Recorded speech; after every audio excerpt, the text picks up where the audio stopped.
I pledge allegiance to the flag of the United States of America and to the republic for which it stands, one nation, under God, indivisible, with liberty and justice for all.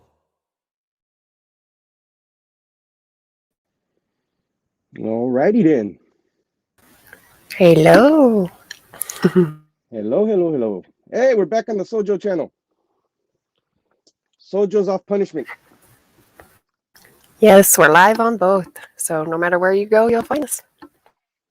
Yeah, if we're messing up, just say something because I have no idea what we're doing.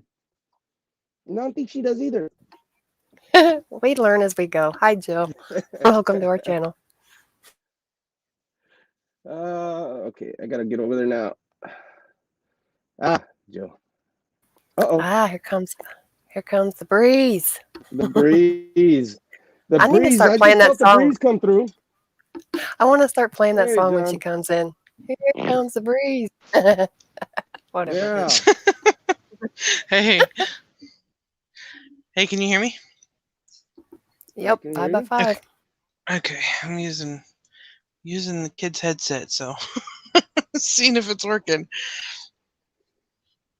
I couldn't find mine. Story of my life. How's it going? It's going.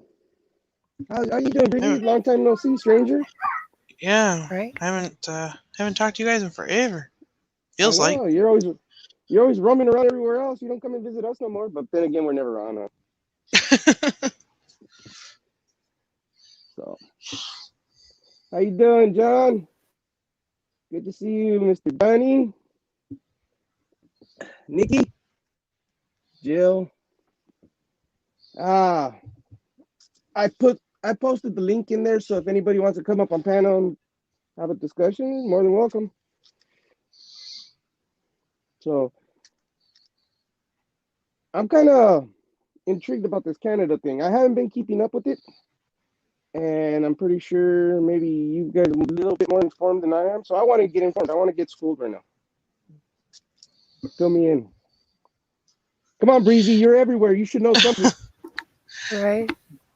the only thing that I can sum it up to is that they're all going to Ottawa in protest for the mandates, all the truckers, and Trudeau said that he's been exposed to COVID and is going to be quarantining for the next 5 days, and just kind of went into hiding.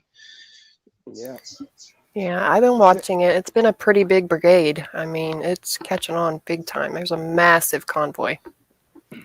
All I know is that I've caught bits and pieces of it, and I know that a lot of U.S. patriots are tagging along to it and helping their cause, because it's basically it involves us too. So you could just call Canada another U.S. because pretty much, hopefully, they become it. But they're standing up. They're showing us what we should be doing. Mm-hmm. We need to stand up and start doing something. And we need to start making our voices known and heard, because if Canada can do it, we damn well should, because this is our country we're fighting for. Hell with the politics, hell with the election. It's the country. I'm all for the country.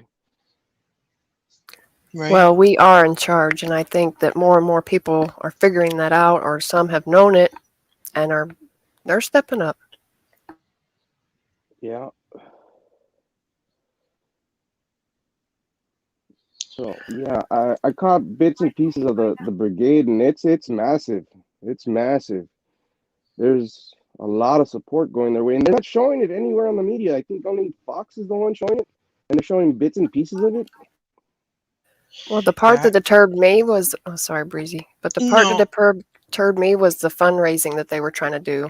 I think it was it Facebook trying to get some money, and they froze the account or something with one of those pay things. Oh, I think it was GoFundMe. Yeah, but a lot of people get shut down on GoFundMe for political reasons. I think they're stealing people's money, is what I think, because they're that desperate for money. That's a possibility. Yeah, it could be because you know when money's involved, greed comes out. So yeah, Canada is standing for freedom. The U.S. is standing So, for justice. I yeah. hope, John, from your mouth to God's ears, because I hope somebody there's plenty of them that I want to see swing. So if you know what I mean when I say see swing. Well, I can definitely see there's not going to be a tire on that swing. So, No. And also, yeah, speaking of COVID, I just came down with COVID. But yeah, and you're trying some remedies, right? And it's working. oh yeah, I believe it or not, I got a care package from there's a fellow patriot that lives here in the neighborhood, and he came over and him and his son and brought me a care package, some ivermectin and some hydrochloroquine. He also brought me some zinc and vitamin D2. So Yeah, I'm just wondering, is that the therapeutics that they mean? that yeah, I'm assuming it Well, probably is. it's that, and it's the infusion that they don't want to even try to let anyone get anymore. Yeah. And by all means, I'm not giving anybody any medical advice, but I'm telling you, it's working for me.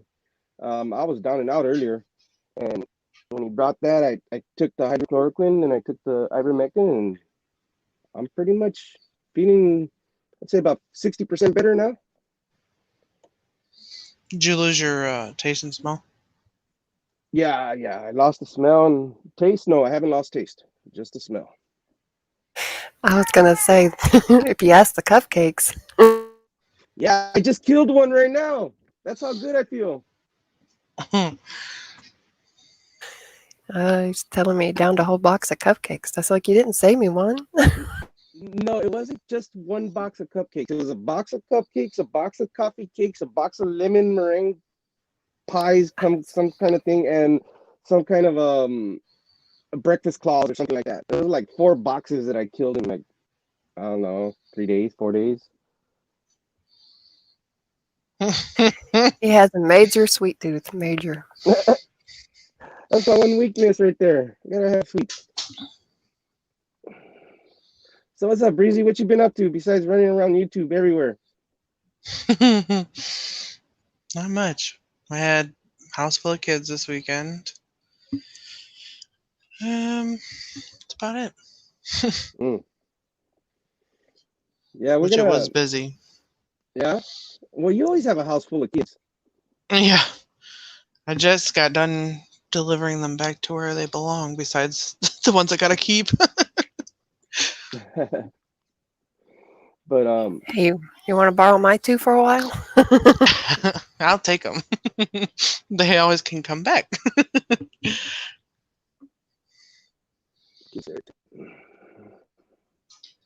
yeah, it is, and I believe I got that one as well. Oh, let me see. Let me double check.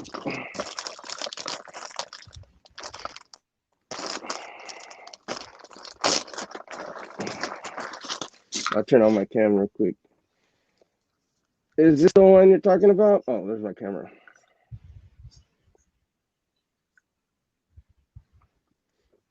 Yep, that looks like the same spelling to me. Yeah, I'll John. find out where they got it from. And no, I almost went into a diabetic Probably coma right. because of that. That's the thing. He's pre-diabetic too, y'all. Like, why are you eating so much There's sugar? no such thing as pre-diabetic. There's either diabetic or no diabetic. So No. There is. Oh, I don't know what I'd do if I couldn't have sugar. So I'm in the same boat. But I know when to say no. Sure you do. Well, the only thing I have a hard time giving up is my soda. But I'm trying. I'm drinking other stuff. I have this That's why you cucumber gotta lime drink concoction that's strong. sugar free or zero sugar. I'm diabetic. Yeah, but that still has bad stuff in it. Yeah. I don't know. I think sugar I think if you have to pick between sugar or artificial sugar, you might as well just pick the sugar. You might as well go mainline it.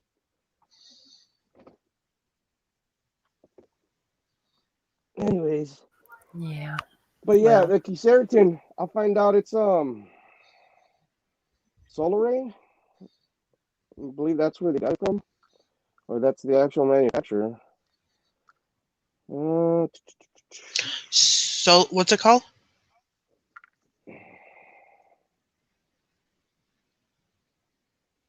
Is it blue? Solar. No, I have it on camera right now. Well, It let me look. looks like quercetin. I don't know. I don't want to say Oh, it wrong solar. either. Yeah. Okay. Yeah, that's good stuff too. Yeah, it's Solaray. Solaray. So Yeah. I guess you could probably look that manufacturer up, and it'll probably give you an idea of where you could find it. But yeah, I got up. Well, it has the word solar in it. It has to be good. Yeah. I don't know if you had the. If you did, were you tested though? Like for anything? I took one Really? of the.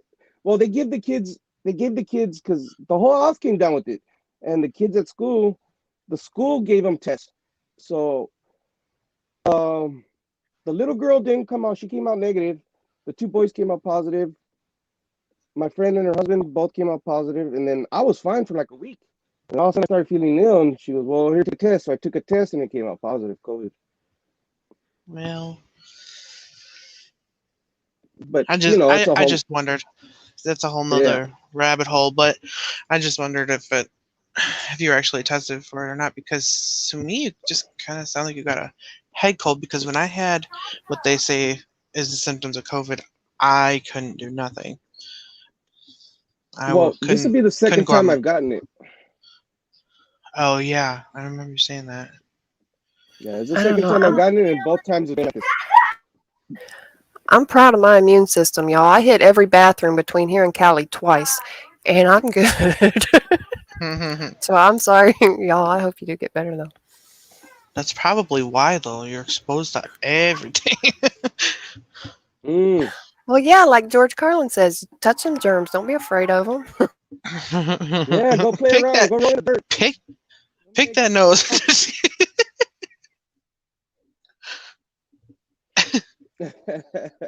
I don't know. I'm just saying. Either that or they keep their bathrooms fairly clean. I didn't find but maybe one or two bad ones, but Oh, I'm sure you found more than that. You're roaming around truck stop. Come on now. no, they were actually fairly nice, I have to say. Mm. I was surprised.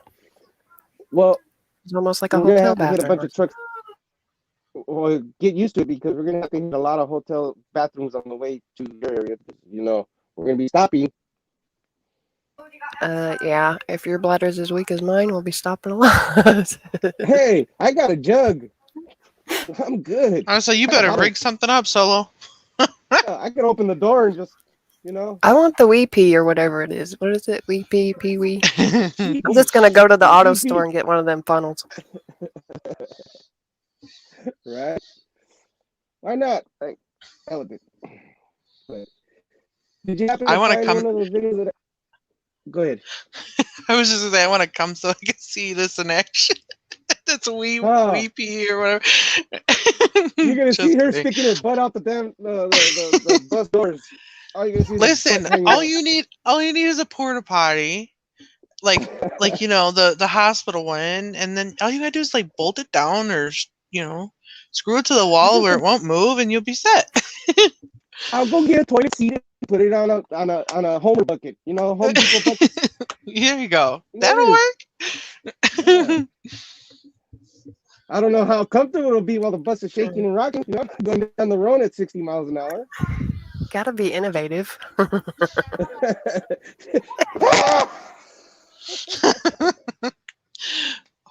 Oh, there's a squirrel. No, man, there comes a turn.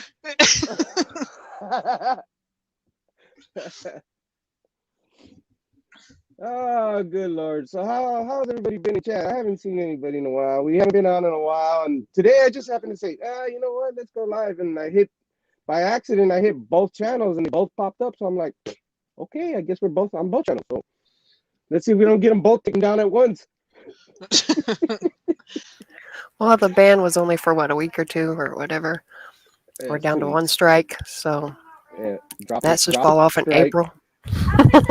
So we're trying, y'all. They keep coming after all of us, and it's nuts. Yeah, I don't know friend why they get keep flagged. hitting us so bad. Go ahead. No, go ahead. I was just saying I had a friend get flagged on Facebook because she said girls are crazy about she said some comment about something, and Facebook said we removed your comment for community standards, and it's Yeah, like all she said was girls are crazy. Like, no, yeah. that's crazy that you're flagging that. Facebook loves to do that crap. Yeah. But, Yeah, you okay, gotta put well, it all look, in code. yeah, I know. So, At least that is until Truth Social, maybe, right? Is it Truth Social? Yeah. yeah, no, yeah, I think it is Truth Social. Yeah, I think it is. I think it is. Has anybody heard or seen? I know his channel got taken down, but Obama Spike, he's not popped up with No, another channel anywhere. I haven't. Yeah, I was kind of Yeah, wondering about that one myself. I haven't seen him unless he yeah, changed his nick. I think he did, but you would think he would already popped up somewhere. Hmm. Well, they've been banning him a lot too. So, like I said, they come after those truthers. So let's Yeah, hope he didn't. I don't know, get banned for life maybe. But I hope he's yeah, okay. I'm sure he is. I'm sure he is. He's a tough one. But I wonder if Hawk's got his personal way to get a hold of him. Possibly. possibly, yeah, it's possible. But yeah, I think we need to jump on the bandwagon of this whole Canada thing because they're showing us how to do it and what to do because I don't know. I went on Hawks Live the other day and I was kind of like in a little rant mood, because it was right after T-Man's rally in Texas, Yeah. and I'm sorry to say, but I feel like we're just being played by both sides big time. I keep hearing the same old bullshit every day from him. Like, yeah, I'm all for Trump, don't get me wrong, but I don't see no progress. And then him saying 2024 even discouraged me even more. Like, oh, we're gonna get it in 2024. No, there can't be no 2024. We have to fix 2020. That's the way I see it, at least. I don't know. Am I wrong? Well, I think they are going to fix 2020. That's what the fight is. That's what getting us encouraged to get out there and do what we need to be doing is all about. And it's keeping us high vibe because the high energy is everything too. You don't want negative energy. That's what they've had us stuck on for so long, and that's what the wrong side is pretty much fed on. So it's time to flip that. To me, it kind of reminds me of, I mean, I know I don't want to get into Disney shows, but Monsters Inc., when they realized that the kids' laughter could come up with twice the amount of energy as the children being terrified. So I feel like we're going to be on that kick. Makes sense. Well, and in the meantime, there's a lot of states that are changing or verifying that the way that things were done in 2020 was unconstitutional and making it to where it can't happen again. Yep. So maybe it will be fairer. But I mean, I'm kind of with you. If we're using the same methods as we did in 2020, where are we gonna get? That's what I'm saying. Like, look at the recall here in California. Right. Newsom shouldn't be in office, but yet he's still in office. Like, Well, Maybe because not they're. enough people are. Go ahead. Go ahead, Breezy. No, go ahead. I was saying maybe because not enough people are doing, like, showing up at the governor's mansion, just like everybody's showing up in Ottawa. Not that it would Yeah. do much. No, I mean, they he could are. go into hiding or whatever, but are they? Because nobody's saying anything about it. Yeah, I think yeah. it's You don't hear about it possibly in the news. too to keep your eye on the enemies, y'all. Because I mean, if you think about it, he's got to stay in the limelight a little bit. He's probably another key to this puzzle that they need. So I don't think he's like totally scapegoated, like totally out of the clear. At least not yet. You know what I mean? It's part of the process that we have to trust it. Yeah, but for how long? And I understand everything has to be done in due time. That I completely understand, and I understand that you don't discuss your tactics and let the enemy get your information. That I completely understand. We're never gonna know exactly what's going on. They're not gonna tell us, of course. They give us little bits and pieces here and there, and they tell here run with it, and pretty much we do. But there's a lot of misinformation out there too, and that's the thing that's getting me. I don't watch a lot of channels no more because of the misinformation. There's only a select few that I continue watching, and even some of them are starting to go astray. Well, I can understand the discouragement. I can. But I really do think stuff's happening too. This was all about waking up the people. This wasn't so much about, I mean, yeah, it's about cleaning out our government because it definitely needs a deep cleanse, but also just to make the people more aware of what we're up against, what we're doing. This stuff is so. This isn't just your politicians and celebrities. This is your teachers, your trash collectors. I mean, it's widespread. It's crazy. Yeah, I've seen a lot of videos of teachers coming up and arguing, nurses especially too, coming up and arguing about certain mandates, and certain things that they're trying to implement. And I don't know. It's just, even if a nurse is saying it, like, come on, you should listen, because she's right on the front lines. So, but me personally, I think this whole Big C is a bunch of crap. The letter for the day, children, is C. The Big C. Conscience. Yeah. We got a whatever bet. you want. We all know what we're referring to. It's all about conscience. Got a bet in the chat. Uh-oh. Uh-oh. Wow. Zap them. You got them. I'm about to get John. it right upside their head. Somebody has to put them on timeout, and then we take them out up here. Yeah. Let's see. John. Oh, I got it. Yeah. I got you. I got you. Bam, baby. Is that the right one? I hope. Look like it. John said he ate unhealthy and feels it fatter. Oh, wait a minute. Is that another one? It's another one, y'all. You That's guys better find something better to do, baby. Bam. Sorry. Got my 6-shooter ready, y'all. You better quit. Man, what's up? What's the deal with all these trolls? What do they do? What's the point of them? I think they're tagging or something. I think it's a tag. I think their main thing is distraction. Yeah, it could be. Because what we were just talking about, and it just got switched off like a light switch. Right. Brought our attention to them for a second. So yeah. Yeah. I know. I know. Negative. See that? Know. You don't have to put it up there. I'm discouraged more than negative. Okay, right. I guess I am a bit negative. But yeah, I'm discouraged. All honesty, though, this has been an emotional roller coaster for us all. A lot of the stuff that we did not know, it was a lot to take in, and they bombarded everywhere with it. So, with all fronts, like see, I'm tongue-tied even trying to say. I was overwhelmed. I know that. Me too. I was in pretty deep, and I still am, not as bad, but yeah, I'm starting to distinguish which ones are I could call bullshit, and a lot of them I'm calling bullshit, and a lot of them I'm seeing like information that came out last year and the year before type stuff, and they're barely putting it out now as new information, and I'm like, no, that ain't right.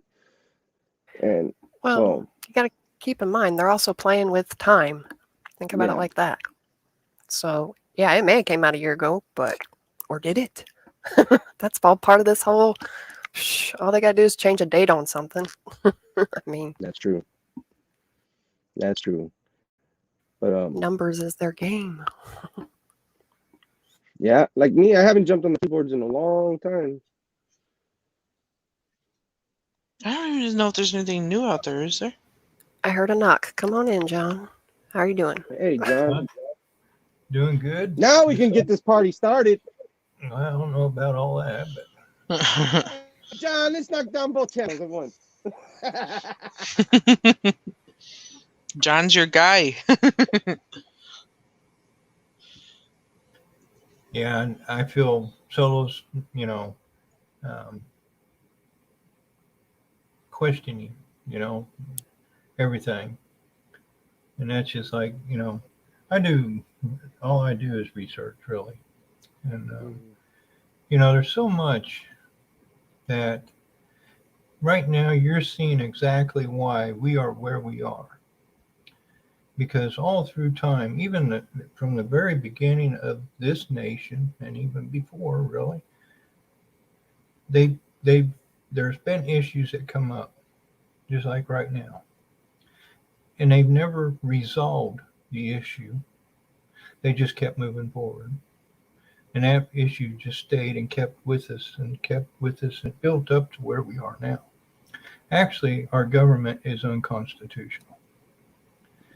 The Constitution itself was never completed, if you read the Constitution. Why isn't all the states mentioned in the Constitution? Do we still have 13 colonies? Exactly. I was just going to refer to that because then we, not all the states were incorporated back then. Exactly. And then you got the whole 1871, the Buck Act, which actually turned our government into a corporation, which all these was a violation of the Constitution. So, but yet we keep moving forward. Our judges and our judicial system is based on the British Bar Association. What happened to the law of the land that this country was supposed to be upholding? Yeah, exactly. And based on a constitution, which was altered. If you look at the original Constitution and a lot of the amendments to it, I don't believe Congress or the government had the authority to do any of these changes without a vote of the people, because that's the whole idea of a democracy. Yes. No, I completely agree with you on that. Like, we definitely know they're unconstitutional. They violate our rights on a daily basis, and we're gladly allow it because why? Because we've been programmed that way. Exactly. Well, and two, one thing is it's not so much. A lot of people are saying, "Oh, a great evil," which yes, there is an evil, but more of it is ignorance. We go on, we live our lives. We haven't been paying attention. We don't know that things were taking place or had taken place, say 10 years, 20 years, 50 years back, that never got taken care of, which that gives them ability. And just look like now, all these states and even our government wants to continuously stay in a state of emergency for some reason. Well, that's to bypass really the whole democratic system. Democracy. Yeah, that way it gives the president and the governors authority. Exactly. To do things above and beyond. Yeah, that's where all the executive orders come into play. Exactly. They just call a crisis, and all of a sudden now there's an executive order. And so yeah, no, it makes me sick to my stomach how they manipulate the system. And that just like you've seen how when Trump came in office, he pretty much anything Obama did, he wanted to wipe out as far as executive orders. And then Then when Biden gets in, what happens? He wants to wipe out everything Trump had put in. So it's kind Yeah, of like a childish game going on at the expense of the people. exactly. Exactly. We're the brunt of the joke, I guess you could say, because they're just laughing at us and they're just saying, "Yeah, look at how we manipulate them for years," and it sucks because there's this country is a great country. Don't get me wrong. I love it to death and I'll fight for it till the death, but I won't fight for the government. Mm-mm. Well, I think all of this has to happen. Everything we're seeing, I believe wholeheartedly, it is a spiritual thing. I believe God's got his hand in on this, and he's directed people and saying, look, this is not what I intended for you people.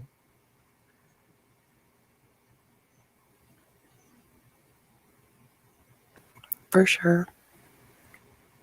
We got a long way back.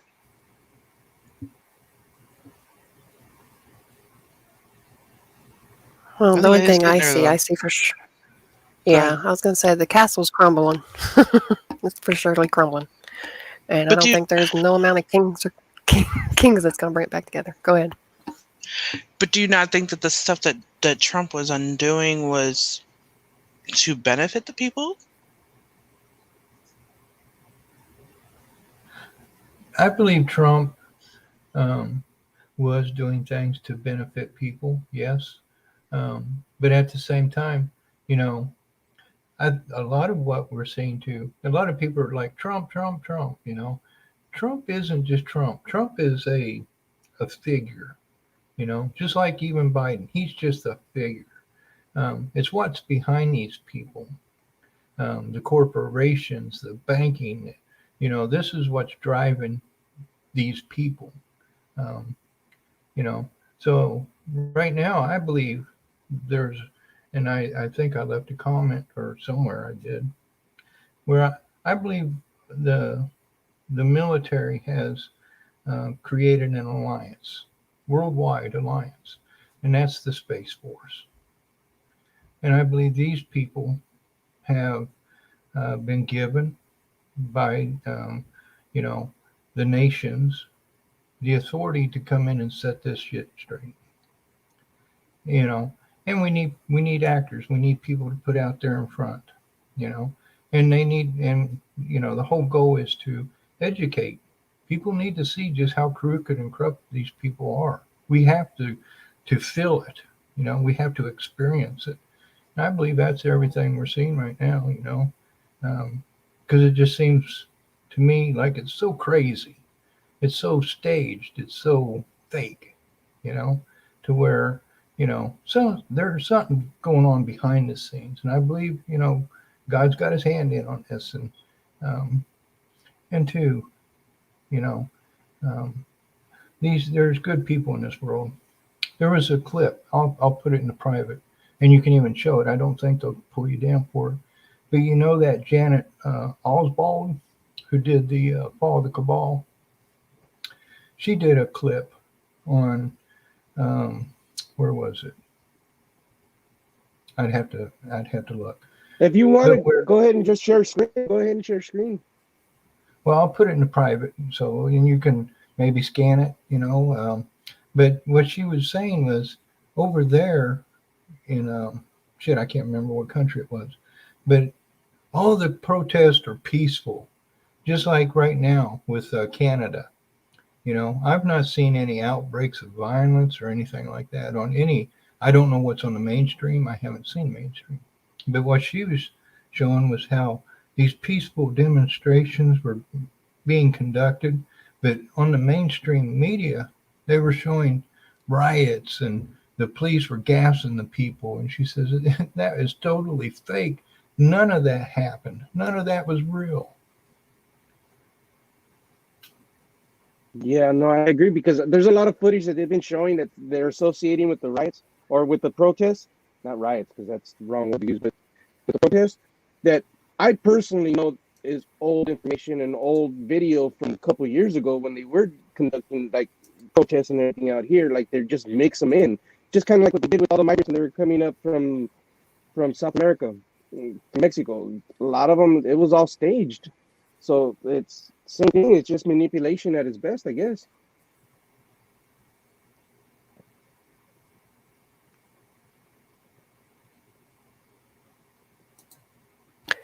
Most definitely.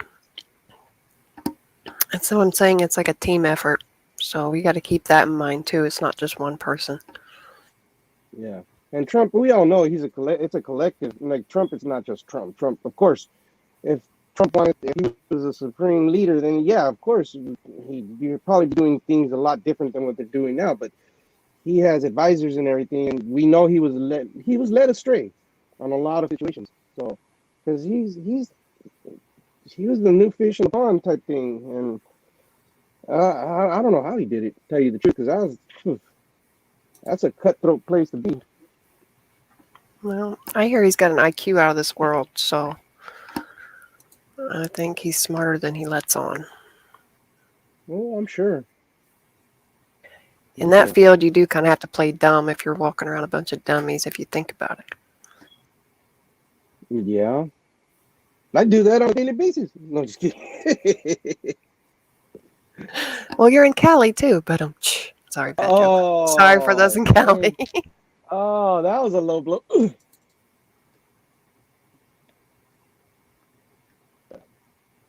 There's that video, Solo. All right, Any I'm gonna check it out Californians right now. out I'll be there? back. I actually feel sorry for y'all. I really do. I feel sorry for the Californians, what they're putting them people through. Yeah, it was Brussels. California. Ain't that what I said? I said Cali. What's the difference?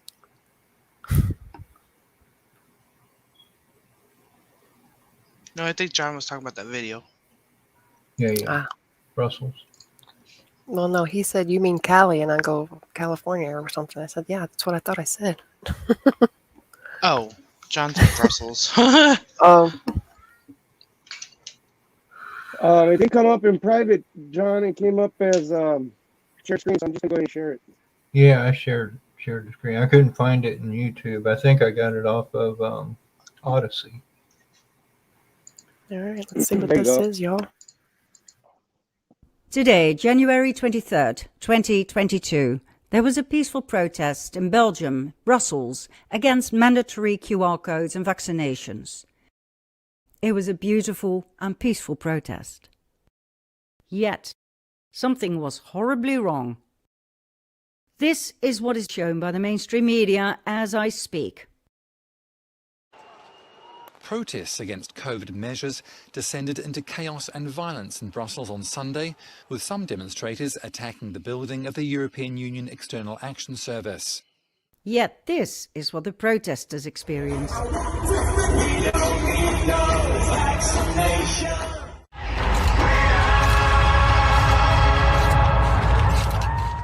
What happened?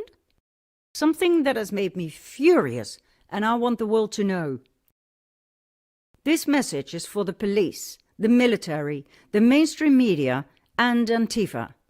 All four of you, as clearly you were in this together, and we have the videos to prove it. While the peaceful protesters did their beautiful thing, you set up stage and performed a nauseating act. Notice the difference. Colourful protesters, as always. What a sharp contrast with the four of you. Let's start with the aggressors, shall we? They were Antifa members, as you can see by their flag, eerily similar to the Nazi flag, but surely that's just a coincidence. By the badges on their coats, and by the fact that they always wear black clothes and cover their face in order to hide their identity. Antifa members are paid to do what they do. Be aggressive, throw stones and firework, scream, shout, fight, and vandalize. Who pays them? George Soros. You don't believe me? Then watch part 2 and 3 of The Fall of the Cabal. Plenty of evidence there.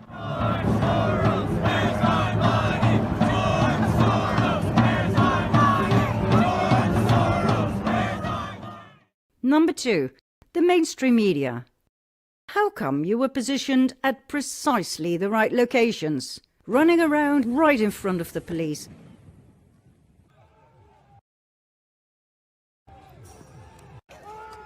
Gas masks, helmets. You knew exactly what was going to happen, didn't you? Number 3, the police. Poor officers, just doing their job and following orders. How dare they attack you like that, Here you are, waiting for orders. You're being attacked. They throw gas canisters at you. They beat you. They throw entire fences and trash cans. And oh my God, they even shoot at you. Why don't you act? What are you waiting for? Arrest them. Number 4. Who's the squaddy? Why is he giving orders to the police? Why is he allowing the press and Antifa so close to him?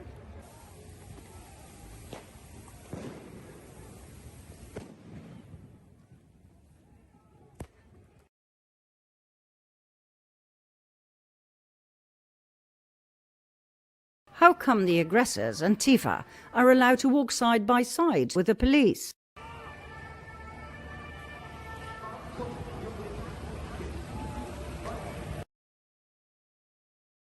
And when a police officer seems to forget they are on the same side and sprays him, his mate shouts, "Hey, it's us," in French. The officer apologizes and the men are allowed to proceed and mingle. What the hell are we looking at here? I'll tell you what we're looking at. A great big fucking scam, that's what. The governments are losing power. They're freaking out. So they create chaos and blame it on the peaceful protesters. How? By accepting the kind offer of Soros to pay for a bunch of actors who set Brussels on fire, who vandalize and pretend to attack the police. I mean, look at this footage a few times. It looks like a big thing, but nothing really happens. The media covers it and blames the anti-vaxxers.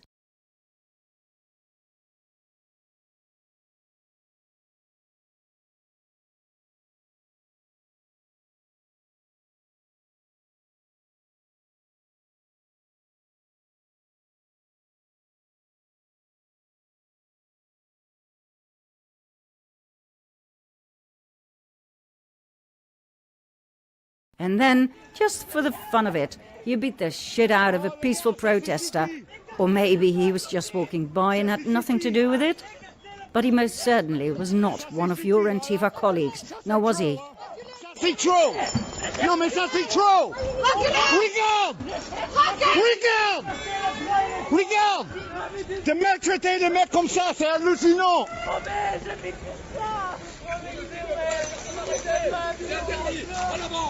Arrest a bunch of others, beat them into your police buses, and take them away. Shame on all 4 of you. Do you really think we're stupid? Do you really think we don't see through your bullshit lies? Your disgusting strategies? Do you really think we believe in these tear gas canisters? Remember the theatre props from part 3 of The Fall of the Cabal? Yet another Soros project, Do you really think you'll get away with this? The day will come that you will all be prosecuted for crimes against humanity. And if you think you'll get away with it, for you were just following orders, you're a fool. You will be held accountable in a court of law. Until that time, we, the people, will continue our peaceful, colourful protests. We do not attack the police. We do not vandalize. We do not dress in black. That is simply not who we are.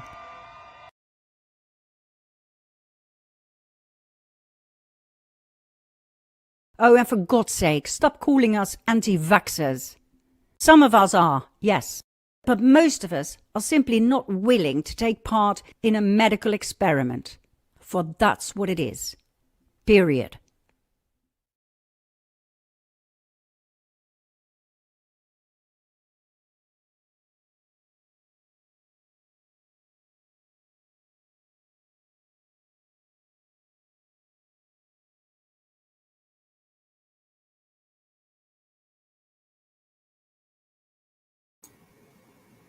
She put it out there. Yeah, bluntly, that's what we need. But that's what I say. I think, like you guys were talking earlier, you know, what's going on in Canada, beautiful thing going on. There's small amounts here in the U.S., just like in D.C. Just what was it, last weekend or the weekend before? Um, but not in a mass scale yet. I think that this is where the U.S. is unique. Antifa got over on us during um, T's presidency. They snuck in with the George Floyd and the protests and different things in D.C. But we got guns. We won't allow it to continue. And also, I believe the U.S. is going to be a key in bringing justice. When the dominoes start falling, it'll be the U.S. You know. Oh yeah. Uh, I also think that, you know, we all need to stand up, and we're all going to stand up. It's us. Like we've said earlier, it's awakening for us all. And they're not going to, that's why we need more people with your phones and your cameras to capture this stuff, because they're not going to capture it. So those of you on these social platforms that are spreading that truth, we need, keep it coming. We need more of y'all. Because, you know, without that, how do we know what the contrast looks like? And that's what was beautiful with the whole Freedom Canada Freedom truck convoy was, look how many internet viewers were posting, and the mainstream couldn't have got over on us on this one, you know. Well, that's why they call it the World Wide Web, and I don't think they realized how, you know, I mean, maybe they did. Maybe it's part of it, but it definitely spreads fast. The reason I believe that that's definitely the case is because I've been to a Trump rally. And you go there and you see there's so many different people and different faces, and it's like everybody's there with the same kind of mindset or goal in mind, and nobody's fighting, and it's just there's nothing like being in that atmosphere unless you're actually there. Exactly. You know, I was watching what was that, before the before he spoke earlier in the day. There was a well, no, it was his last speech. There was a woman. I just happened to be tuned in on it, and the right side broadcasting was there and was catching it on film. But it was a Biden supporter, and they had her down. I guess she was causing problems, and the police got her and was taking her off, and everybody's yelling, "Let's go, Brandon!" Yeah, I thought they were going to start that chant at the Trump rally. I was waiting for it when he brought that up about how he can't go to no sports arena nowhere. But there's so much goodness. I mean, we have to go through this. It has to be a rocky road. Like I said, you know, we, the people, have to see what took place while we weren't looking, you know, and we need to maybe put more things in place, make changes, do a lot of things, and maybe even some things are going to happen, and a lot of people might have disagreed if they weren't educated a little bit on it.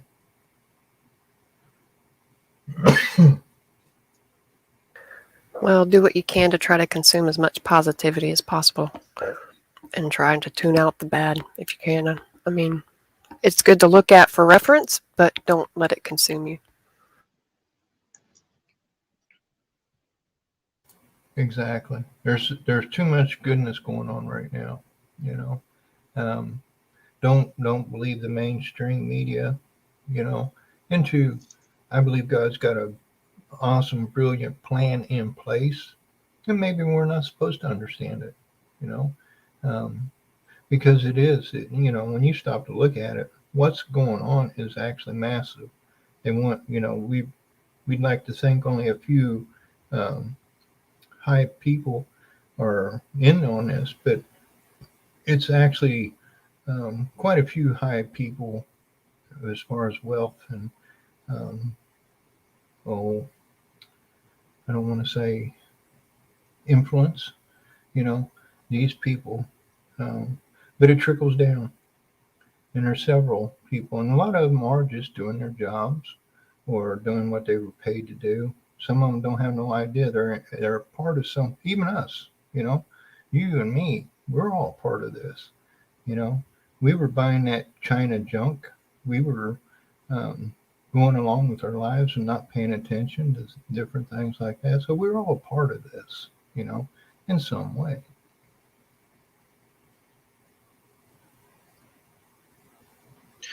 I guess my thing was not that I was watching the news, but that I wasn't watching the news. So I wasn't on the side of, yeah, I believe what's going on there. It's just I never really was much for watching anything. So the thing that caught my attention was how everybody kept saying such negative things about Trump, and I was just like, how? Why are they saying, like, what did he do for them to say that? And then that's when I started looking into it, and it was like, that's not what he said. They just manipulated it. So that's what got the ball rolling for me. Well, and to time itself. We're at a time where I believe, you know, we're at a time where this has to take place. And it's kind of like, you know, how they say the stars are in alignment. Because this, you know, the whole epidemic thing, you know, everybody being locked down. Well, that gave everybody a chance to actually pay attention. You know, it's like, what else are we going to do? So we start looking on the internet, and things start, you know, showing up, and you start thinking, what this, you know, this don't make sense, and start looking into it, and then that takes you start going down the rabbit holes, and you find out now you're in a big spider web. It's like, wow. Yeah, I quit watching the news about 10 years ago because I just got tired of the gloom and doom. Like, I look at it like maybe 1 out of the 5 stories was true, and that would only be if, like, it was something with a family member to somebody I knew. But other than that, I could tell they were creating the news. They weren't reporting the news. Exactly. Yeah, I haven't watched, even all my life, I've never really cared for the news, other than the weather, you know. But I was caught up in life, you know, going to work, putting a lot of hours in, coming home, spending time with kids, and working on the house or the car or what have you, keeping the yard up, and, you know, just life. And time you get done doing that stuff and maybe catch the weather, and, you know, the news was not anything new, because every time you turn on the news, it was like 16 people killed here. There was a mass shooting there. This guy ran over his wife, you know, and it's like, you know, I don't need to see that stuff. Yeah, I was like, where's all the good news? The actual news about something good happening. That's what I was waiting, and it just never came. So I quit. Well, there is good news. I mean, just like here with us, and go for a walk, you know, go meet people. That's the good news. Not everybody's mean and evil and trying to kill you, you know. There's a lot of good people in this world. Just like Breezy was saying, Trump rallies, and, you know, there are a lot of good people in this world. Well, yeah, I do believe that. That's what I'm saying. Get out and communicate with real people, not people on TV. I was watching, I can't think of his name, but he's kind of a famous guru. You've probably seen him, maybe. But he was talking about how the internet, and he was talking to a bunch of like college kids. They were asking him questions, and he was saying, with kids today, they're bored. When years ago, kids weren't really bored. You went outside, you played in the creek, you might chase a frog around the yard, or something. You was always doing something. But now with the internet, kids get on the internet and they know everything, or if they don't, they can look it up.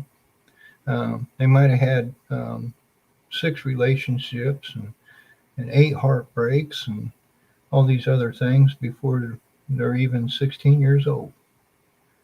So what do kids have to look forward to now?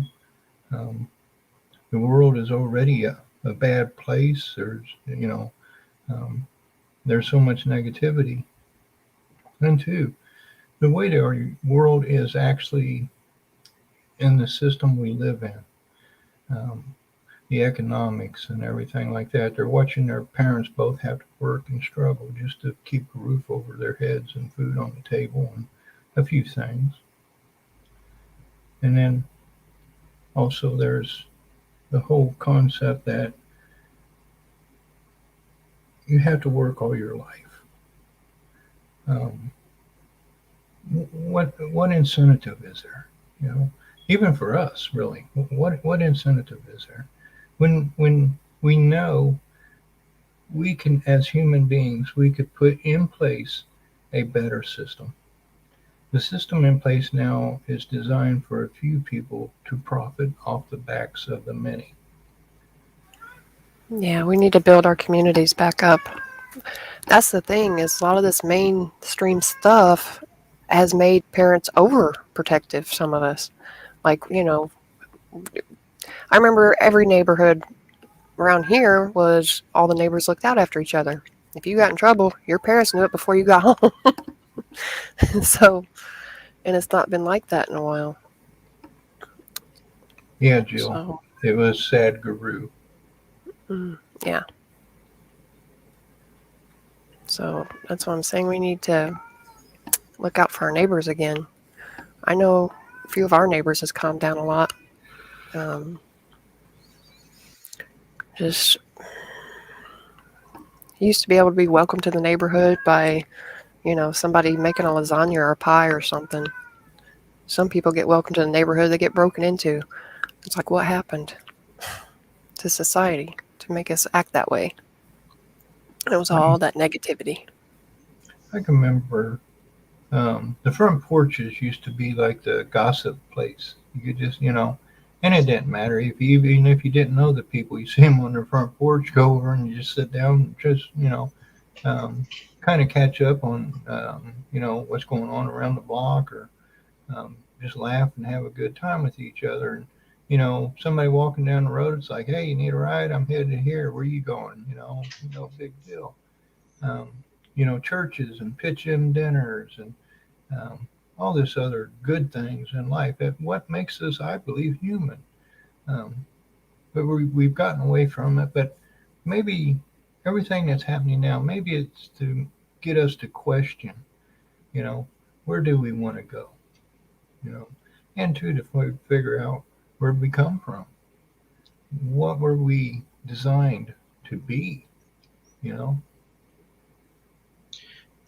could tell you a story. My dad was originally from Alabama, and he said that when he retired, he's gonna. We lived in Illinois, outside of the city, in the suburbs, and he always said when he retired, he's moving back to Alabama, and he did do that. And we were down looking at houses. He was driving around trying to find property and stuff, and seen a log cabin up off the road, and he just drove up in their driveway like, I'm gonna go over and talk to them. And I was looking at him like he was crazy. I was like, we can't do that.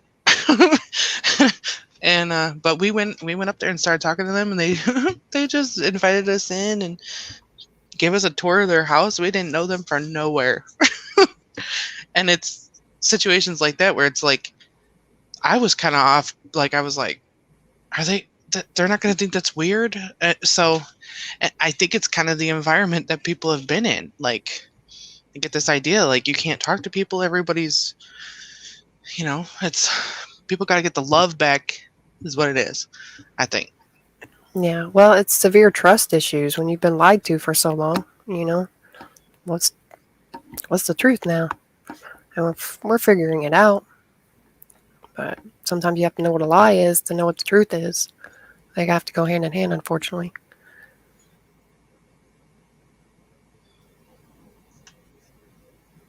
I would have to agree with car there.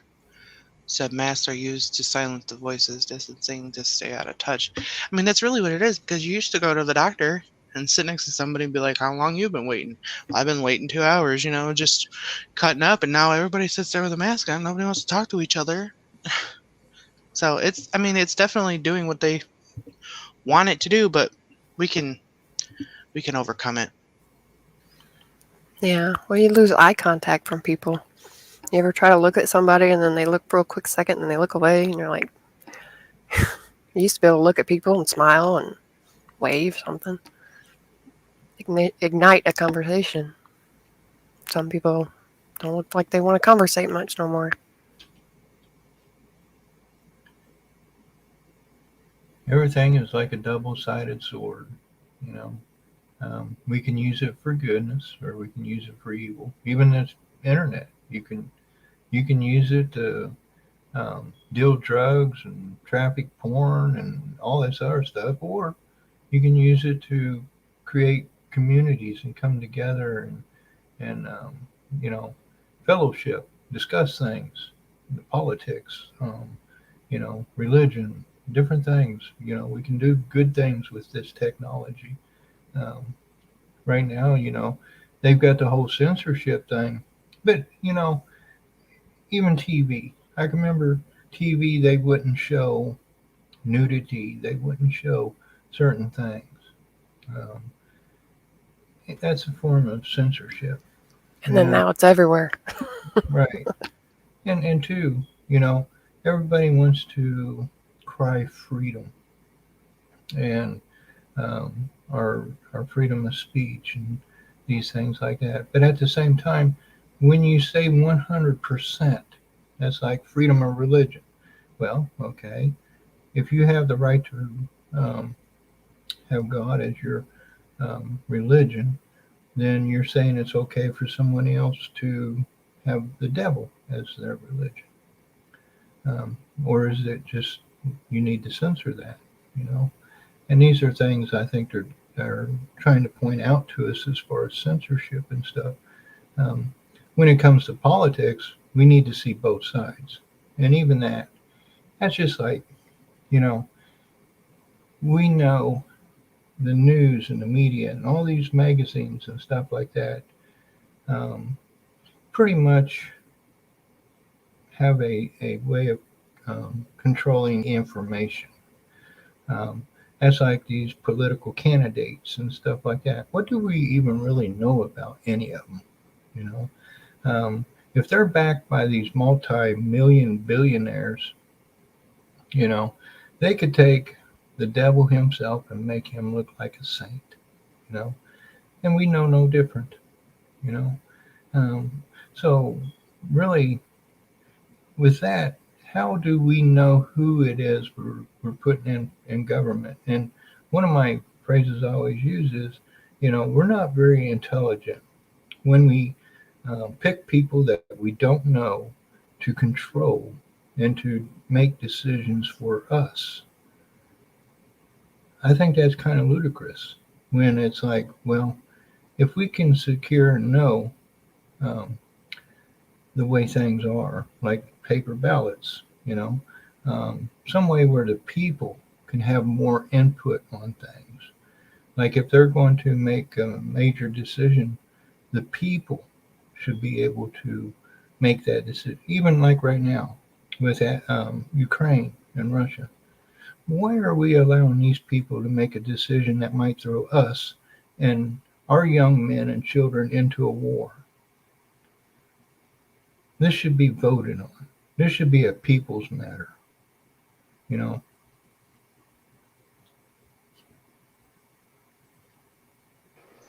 Yeah, but when is Absolutely. it a people's matter?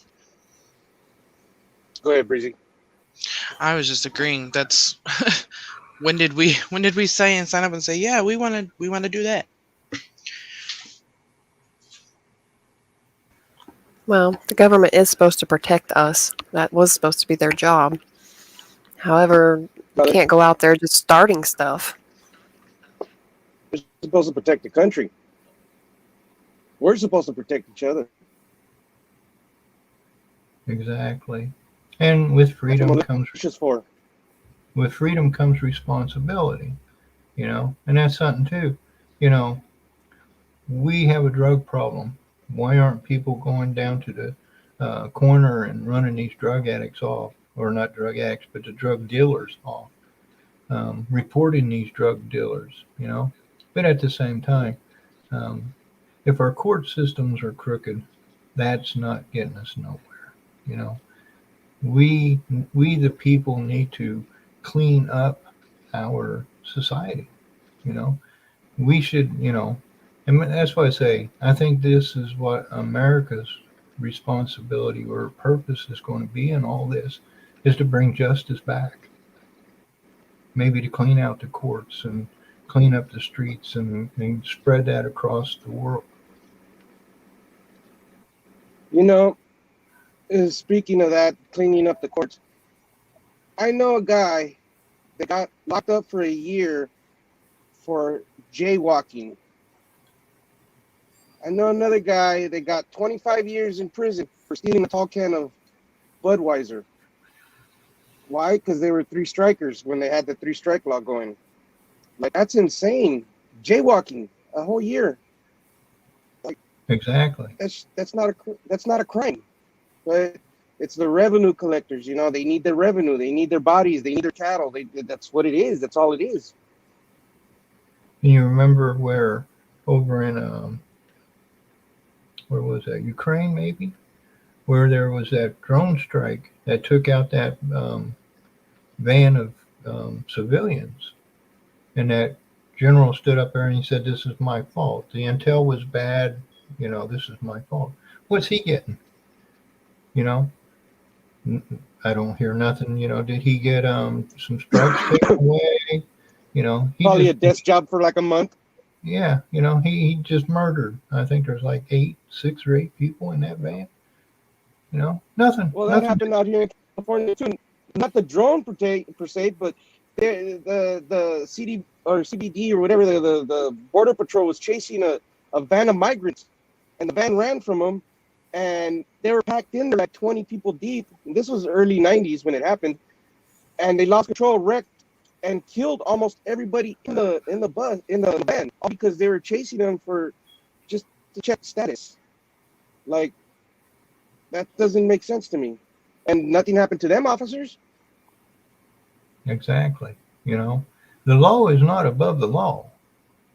You know, I think they're setting up for Hillary's comeback because she, along with Mr. Obama, wanted those drone strikes to protect the border, right? Remember, supposedly. So by showing that they're faulty, then, you know, that's supposed to be a point for us, I guess.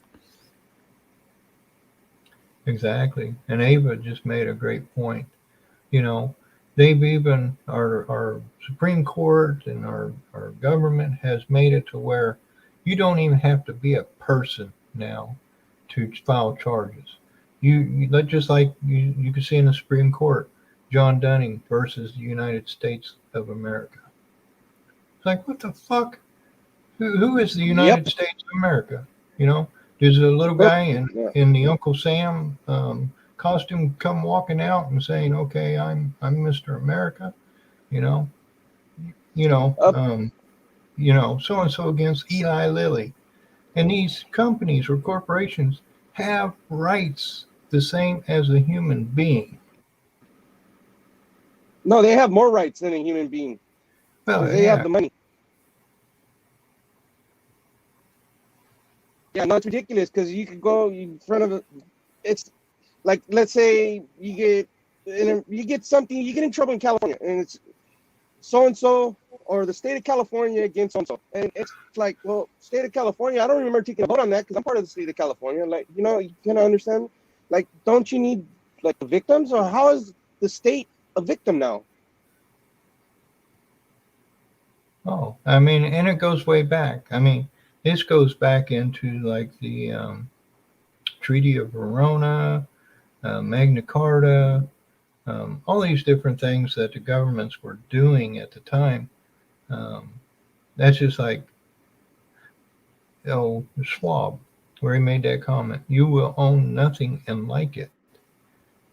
Yeah. That's where we are. We're already there. People are saying, oh, no, we're going to, this new world order, and we're going to own nothing and like it. And I said, stupid son of a bitch, that's where we are now. You don't own your land. You're paying taxes on it. That means you don't own it.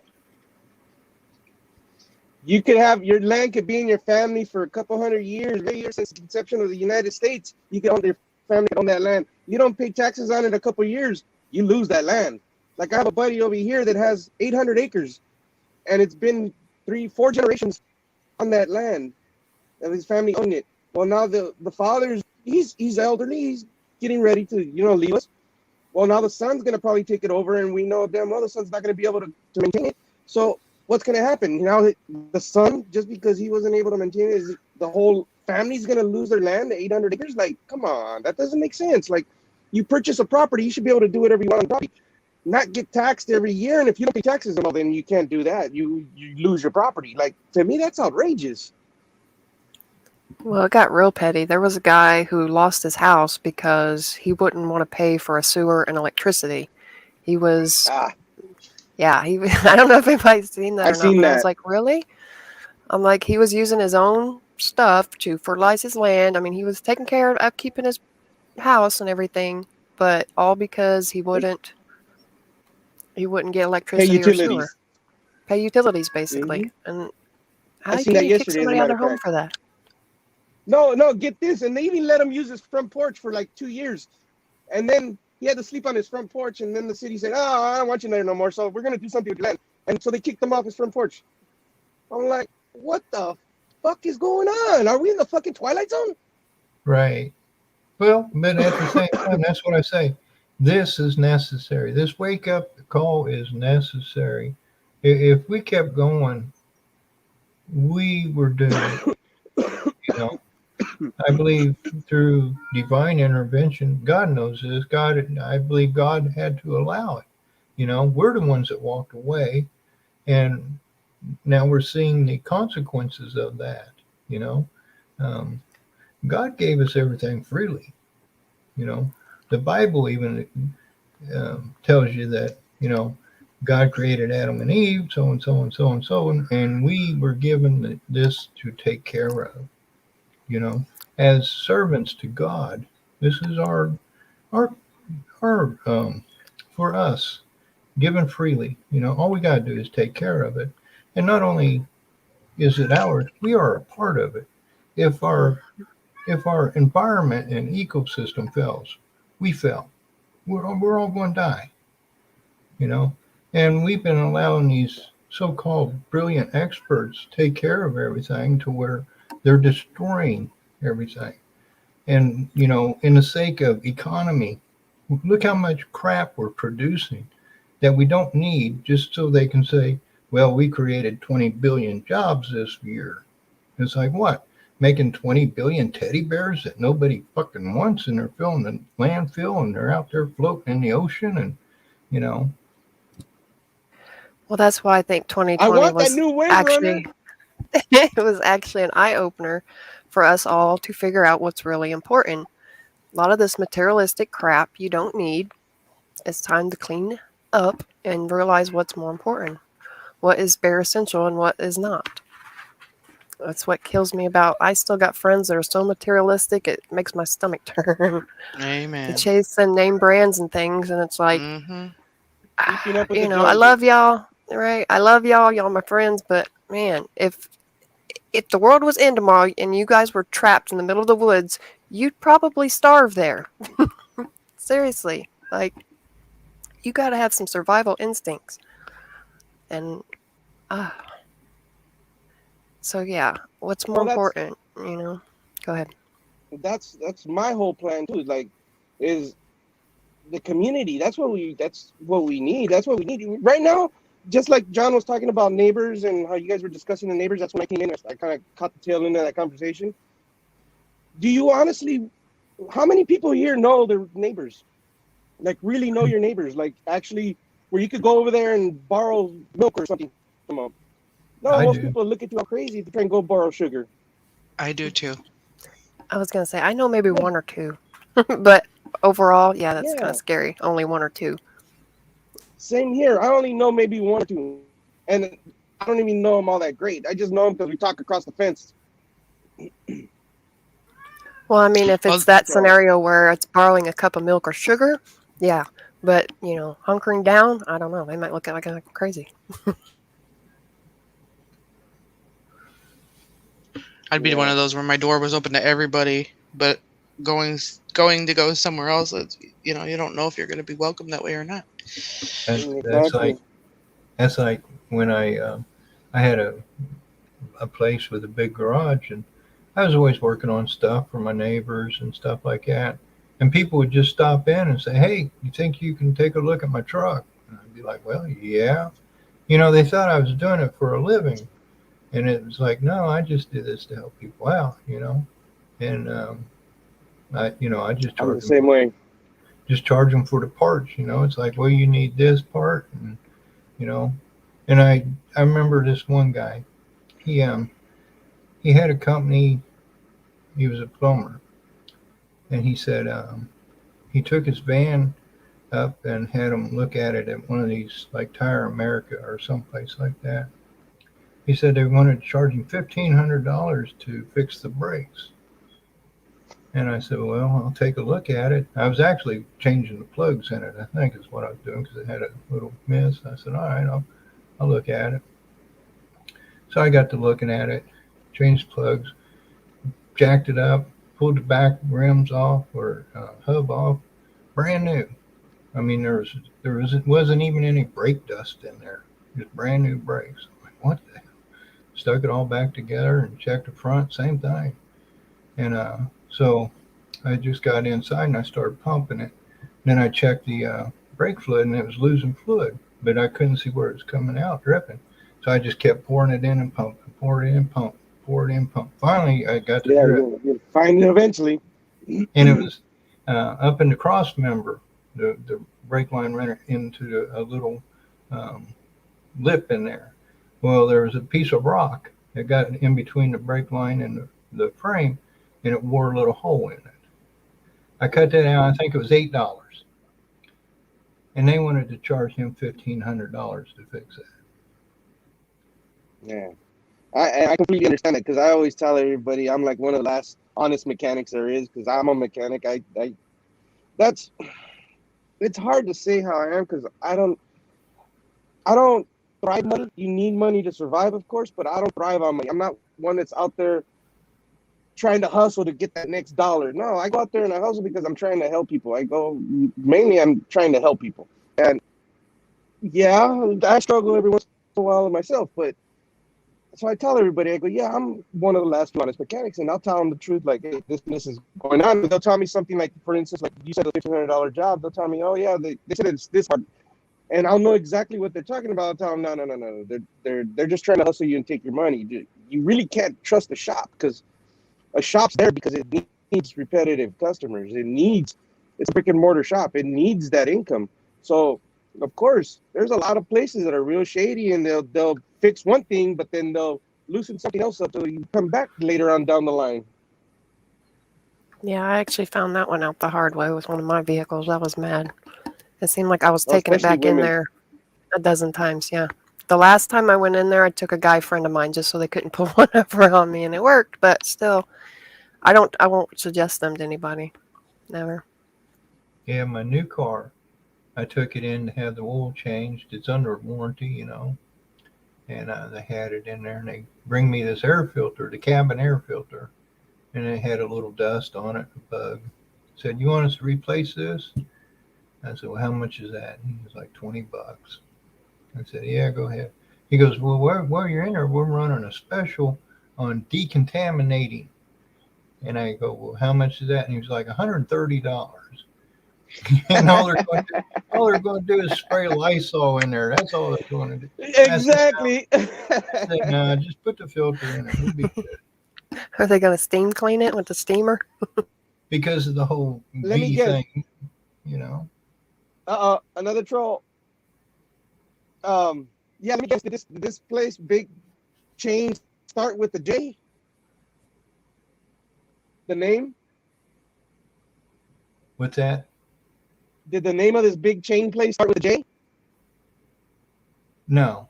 No. I know that one too. Yeah, they do that a lot. JD. Bye. Yeah. Another one. Rider.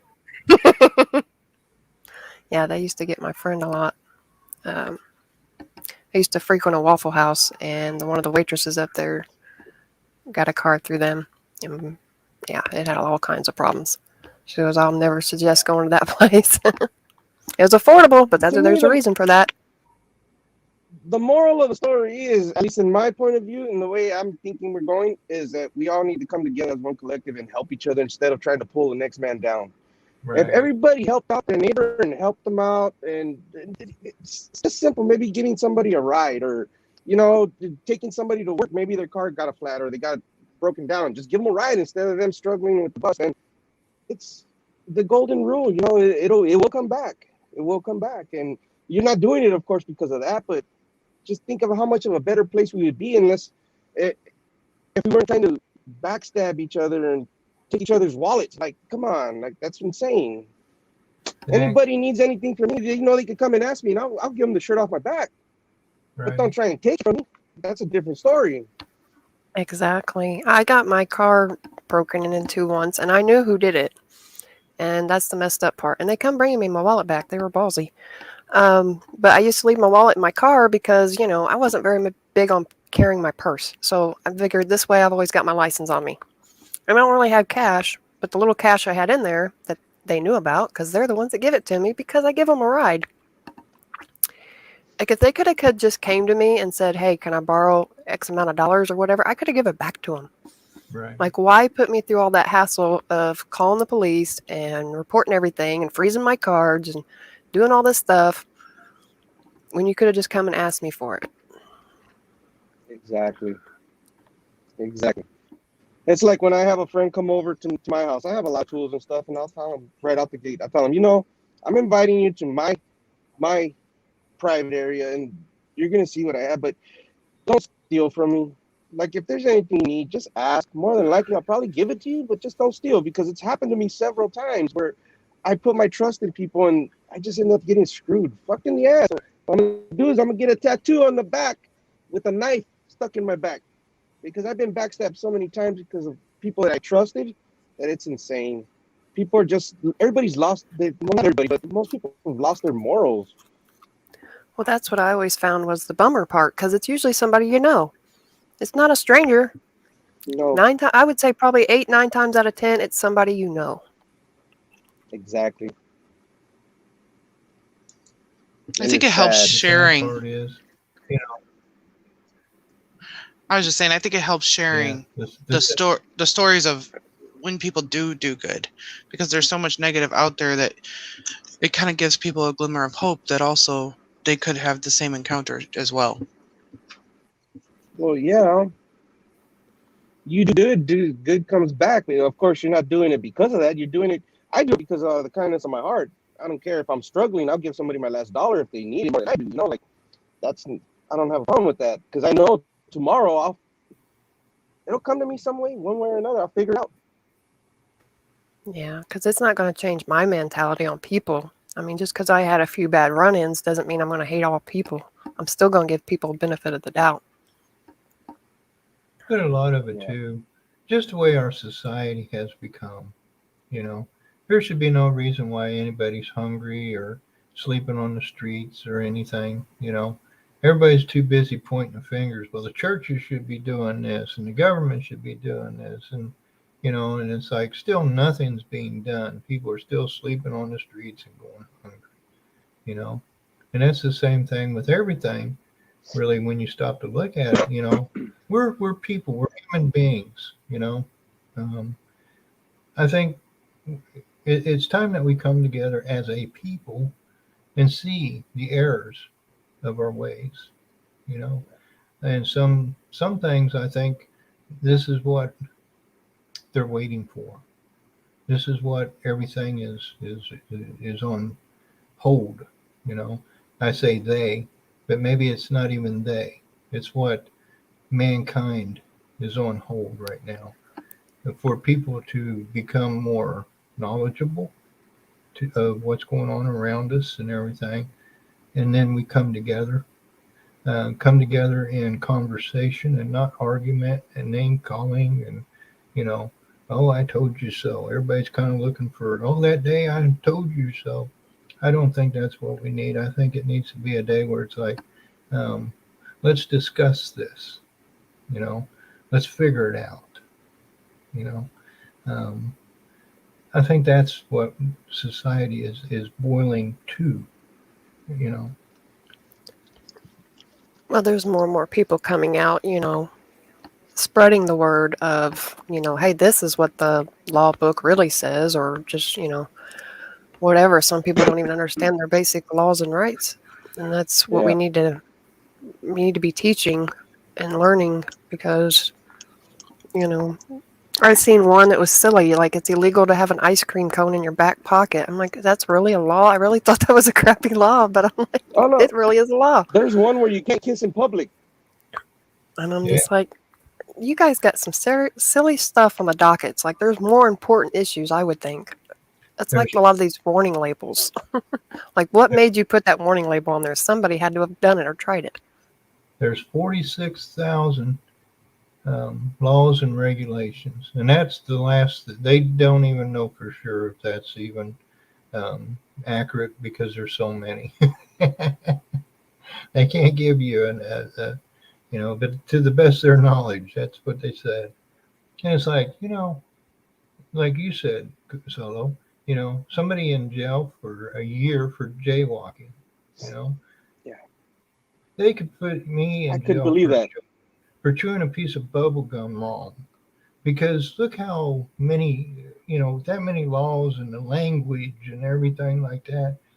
They can throw you in prison for anything, because you'll never have but you know, if you say, well, here in section 4 of paragraph 3 on the book of so-and-so in the legislature number 44 of docket 776492, you know, this is what it says, therefore I'm innocent, Your Honor. And then they go, well, in docket 7798 on section 644 of 327492 part A, you're guilty as the son of a bitch and you're going to jail.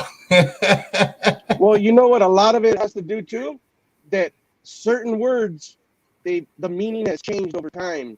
So now when the law was written, it meant something else, or at least was understood as something else, because now our slang and the way our language is now, it's all discombobulated. So we think it's meaning one thing when it's not actually meaning that thing. It's meaning something completely different. Well, I blame the music industry for persuading our youth, because rap made it cool to get arrested. Well, yeah, they did that. Yeah, that's true. That was all part of it. It wasn't. It was the whole building of the prisons thing, and there's a lot of big artists that are involved in all that, and that was all for profit. Yeah, that was all. Yeah. So they had. But I'm saying, when they also get in the limelight of this one was arrested for whatever conduct they did, and then of course they don't serve real time, you know, but however you get caught doing it, you will, because you don't have enough money. It's all by design, you know. There's people out there, they don't want us to come together. They don't want us to know the truth. They want to keep us as sheep, you know, and they want to have that weapons against us, you know. But I think everybody's waking up. That's why I say, you know, it's a time thing. People start realizing things. That's like the rap industry. once people start seeing what they are and what they've done, people stop buying their music, you know. And just like, you know, a lot of people stop going to the movies and stop watching TV. It's like, you know, we don't need this indoctrination in with our children and our society. Yeah, that's true, but I don't know how to.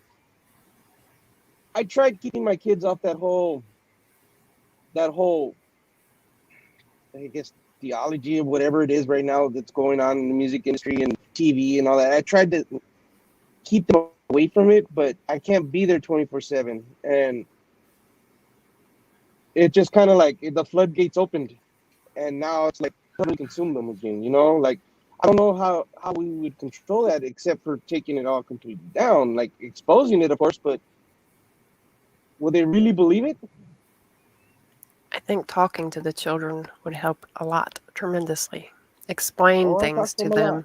them in the best way you can, so that at least they're aware. Because I mean, that's one struggle as a parent. You want to protect your kids from everything as much as possible, and you can't always be there. And you got to hope that they have the right judgment if they do get in a certain predicament, or watching something or listening to something. That antenna will go up, and they'll realize that I don't know if I should be doing this or listening to this or watching this. At least they'll question it, Well, you know. it's like me. I listen to a lot of hip hop and a lot of rap. I enjoy it. I grew up on it, you know. So, but I don't listen to the rap the rap that used to be around. I listen to the rap that has meaning, that has positivity in it, and nobody, unless you really listen to the music and the lyrics, you'll notice that it's positive. Everything's positive about it, and that's what I've been getting my kids into. Them listening to music that's more positive than negative, even though it's in the same realm.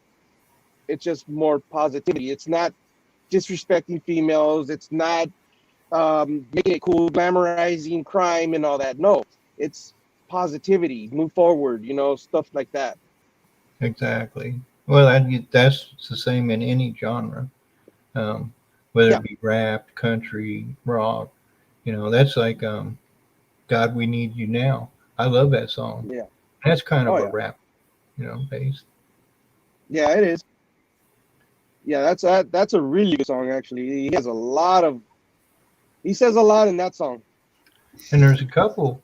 I can't think of them. I'm not very good with the artist names and stuff, but there's actually a couple of them that's out there putting out good, like freedom fighting rap music and gospel. Oh yeah. Yeah. Yeah, there's one I've been listening to a lot. His name is Dax, DAX, and all his music is all positivity. It's all positive, and he's a patriot as well. And he talks a lot about. He did one with Tom McDonald. I think it's called Propaganda or something like that. And they talk about all the propaganda on TV and how not to listen to it and all that. He's pretty good. He's up and coming too. Well, that McDonald and a lot of them are good. Like any of them independent artists nowadays are, they're free to say what they want. These industries, that's the thing. They program them to say what to say and to look a certain way and everything. And that's what we're finding out now more so than ever, is they really didn't have a say-so in their career. They weren't getting paid right. You know, a lot of them got screwed, to be blunt. And that's probably why a lot of them dropped off and never heard from again. There's just so much, like right now. I mean, and it, like solo, you know, sometimes it gets to you, you know. It's like, man, you know, there's just so much going on and so much needs to be done. It just gets down, you know, gets you down. But it's like, you can't do that, you know. No, This is bigger than me. It's bigger than you. But I believe we got the man on our side, you know. Well, just like I used to say before, it's like this just doesn't involve me. It involves my children, my grandchildren, hell, my great grandchildren. So, Right. what are they gonna be like? What is life gonna be like here in this country? If I don't do nothing and I don't stand up and say something, what is it gonna be like in 30 years from now? Like, can you imagine? Exactly. And I think people are starting to get that because I'm the same way. And then probably everybody in the chat, in the panel here, we're all the We're looking out for the future, our children, our grandchildren, our great grandchildren. Just like the Indians said, a society should be looking out at least 7 generations. You know, what can we do We now? don't. No, we don't, but we should be. That's like, you know, what are we doing that will affect our children Walk up- positive? Yeah, yeah.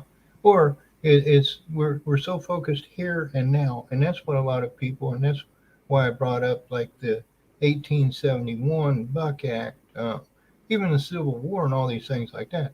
There were so many issues that never got settled, and we just keep going. We just keep going.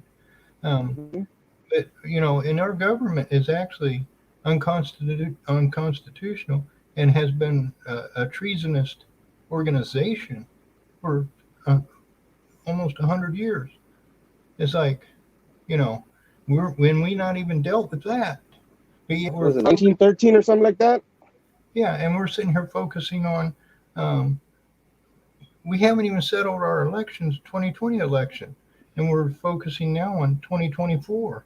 And it's like, well, we're not getting nowhere. We're not. We're just creating a backpedaling. bigger. We're just creating a bigger pile of cow shit. No, we're just creating another pile so we don't look at that first pile. Well, we're going to have plenty of fertilizer. Yeah, that's for sure. I see it as a tug of war. One day it'll go left, well, not day, but year, whatever. For so many years, it'll go left, and then so many years it'll go right, and then they just keep Yeah. playing this back and forth pong game with each other. It's all part of the same rope, though. Yeah. Just two different ends. Exactly. Yeah, Like me exactly. personally, I don't want to work all my life. I don't want to work my whole life. And I'm in a 5-year plan right now. I'm 3 years into my 5-year plan. I'm retiring. I don't want to work for anybody. I want to work for me. I want to do my thing. I want to be able to maintain my land. I want to be able to survive. I know how to survive off the grid. I know how to survive without having to punch a clock. I don't want to punch a clock. 'Cause then what am I going to do? Punch a clock for the rest of my life and not enjoy life? No, I want to enjoy life. I want to be able to do what I want, when I want, whenever I want. And that's the way we should be. That's freedom, because we're not free right now. We're just paid slaves. That should be, every man should have that opportunity, not just the wealthy, And the wealthy are so greedy. They've got, look at how many of them. Just type in billionaires or wealthy people, and look at these yachts and these islands and man-made islands. Yeah, look at what happened on the last island. Yeah, they made their own islands and their own tunnels and bunkers and submarines, and it's like, oh my God, and yet we got people hungry and people homeless, So where's the equality in that? If we just took a fraction of Bill Gates' money, can you imagine what he can do for homelessness? What he could do for poverty, or what he could do for hunger?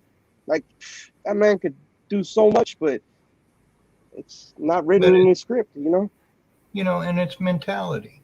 You've got people who are wealthy saying, okay, we need to have this chain.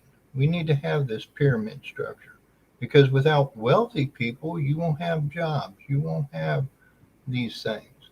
And it's like, no, we'd still have jobs. We'd still have all these things, but the only thing is, we won't be wiping your fucking ass, Yeah, you'd be working for yourself. You'd be doing your own thing. Sorry, Jojo, go ahead. No, you're right. I was going to add to that. You'd be working for yourself and being more proud of it, because you'd be doing it because you want to, not because you think you have to. And you could actually probably do better work because you're enjoying it, not dreading it. That's just like me. Yeah. Go ahead. No, I was just going to say, it's like Solo. You enjoy, and even me, I enjoy working on things and doing things like that. And I would enjoy, showing kids. I showed my kids. My one oldest son, he really was into it, and I showed him a lot. And now he's carrying that on. My other son, not so much.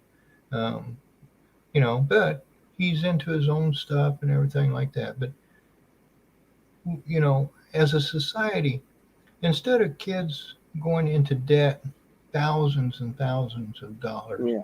to go to these schools, and then come out and flip hamburgers.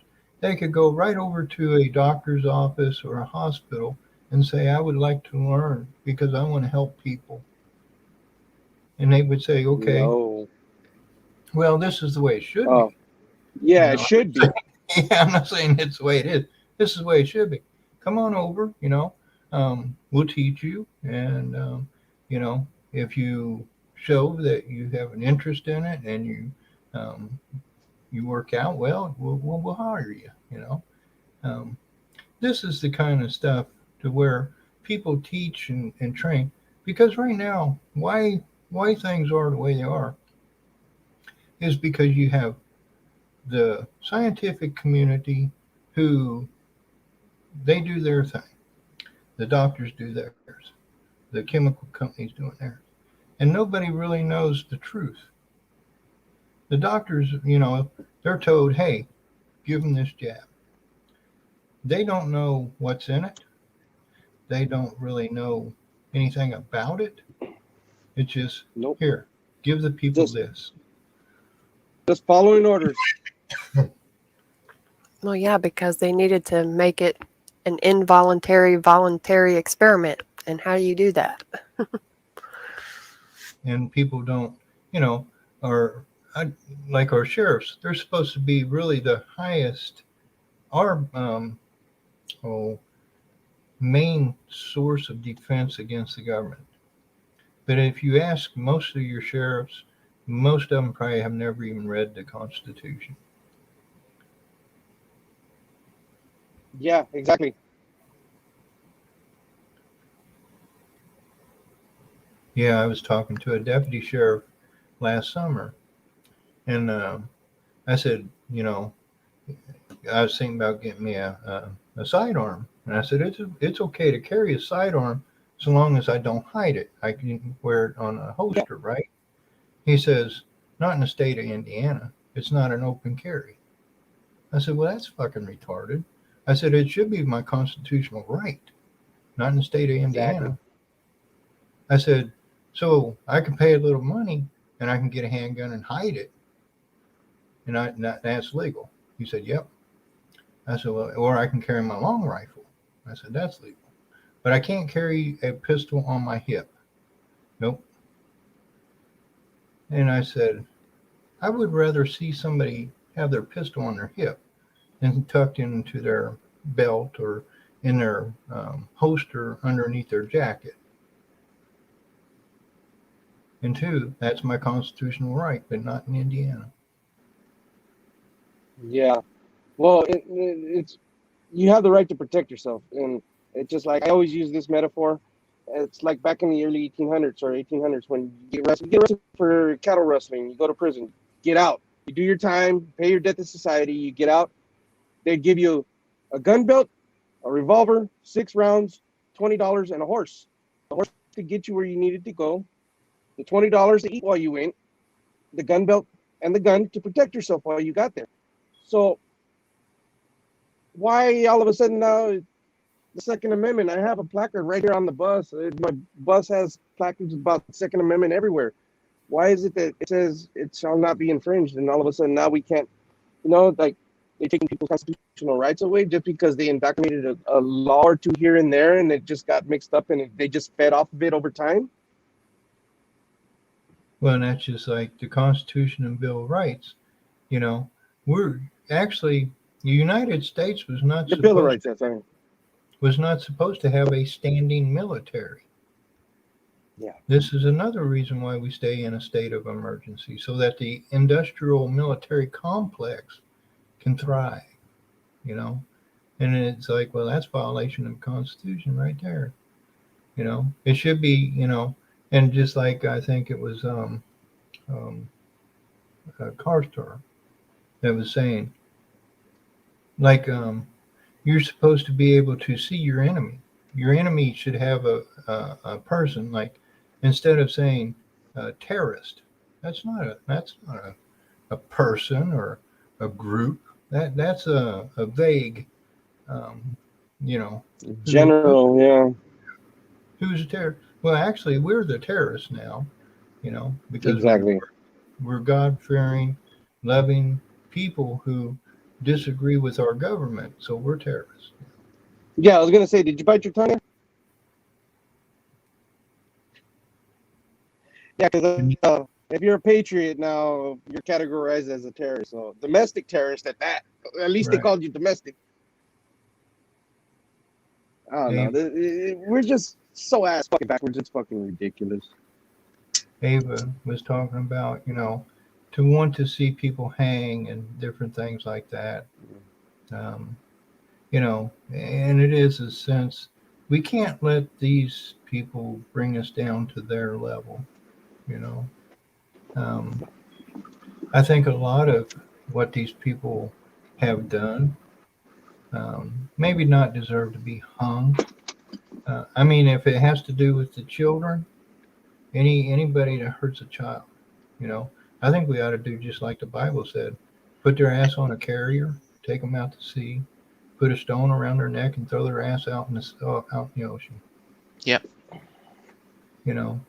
That's why we're that. I think that would be just. But some of them, and a lot of people got suckered into a lot of this by the wealthy people having access to Congress to create the laws to make it legal for them to do dealings and business with basically our enemies. Is that treason? Well, they did it legally, but they altered the laws to benefit them. I think if they lost everything that they had and they have to live a life just like everybody else, I think that would be punishment enough. And they would be kind of shunned in society.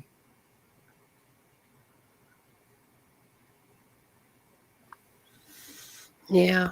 Well, like I was saying, it's to see them suffer is what we want because of how much suffering that they have caused.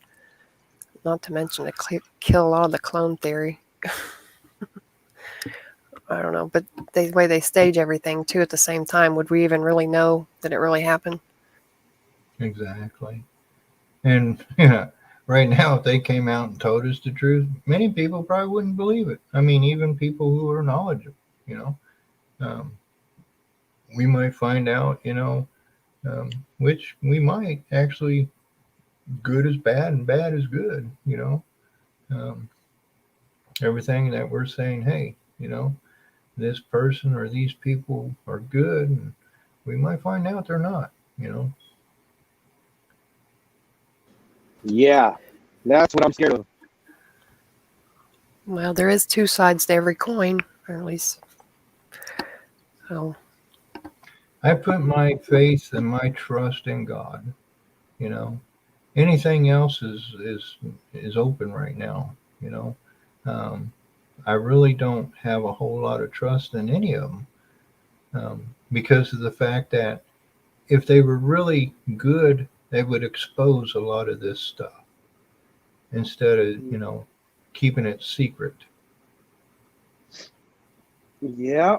I kind of touched on that a while back, maybe last year or sometime, when the whole Big T, when the whole island with the kids thing, which one I'm talking about, and Big T was involved in that too. There was even court documents with it, and I was concerned about it myself. I think I brought it up to Jojo and I brought it up to somebody else. I can't remember who, but we discussed it in private. I'm like, well, what should we do? Like, should we? Well, apparently it did come out and it was all taken care of. I don't know how, but regardless, the point was that a lot of our people that we're putting all our faith in may not be the people we think they may be.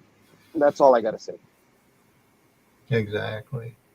And there is that, what do they call it? Misinformation, propaganda, all kinds of things out there. Some people, there's too much speculation. That's just like, you've got these people saying, oh, Hillary Clinton was executed. Well, she's been executed every month since 2018. Yeah, I know of at least 20.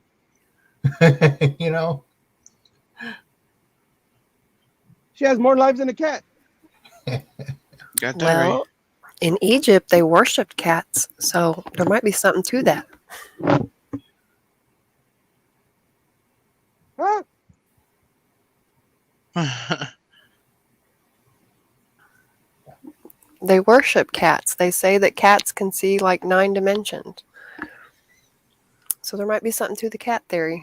It's not really 9 lives, it's they can see through 9 dimensions. That's why cats can see things that you can't. Mm. You know, there's so much of stuff, like I've shared stuff. I think you guys finished that video we started about how, you know, the earth and the flat earth theory, and, you know, there's so much that they probably haven't even, we don't even know, you know, we can only speculate. Well, it's probably impossible to hold it all. I mean, who knows? We may have heard it somewhere before and forgot it just because our brain can only contain so much info at any given time. Yeah, it's true. Yes, I'll be gladly to skip that rock across that pond. You know, there's plenty of people that I know, that I can't even say I know anymore, to tell you the truth, but that I suspect are evil, and I think we all on the same page on this. And those are the people I want to see swing. The bad people, the one that did evil, the one that, if you harm a child, then I don't think you deserve to walk this earth, in my opinion. Oh yeah, That's- like I said, when it comes to the kids, there's no exceptions. Mm-mm. You know, See, I don't know. I think they should be trapped here and forced to suffer. And whether we know about it or not, I think that's what needs to happen. They could lock them away and, like I said, let them suffer and do whatever torture treatment they need to do just to pay back. But as long as they're not out here hurting people anymore, that's the goal from any realm. Yeah. But then wherever there's one, you cut the head off one snake, another head's gonna grow right back. You know, so I don't know. How do we weed them out? but too, you have to stop and think.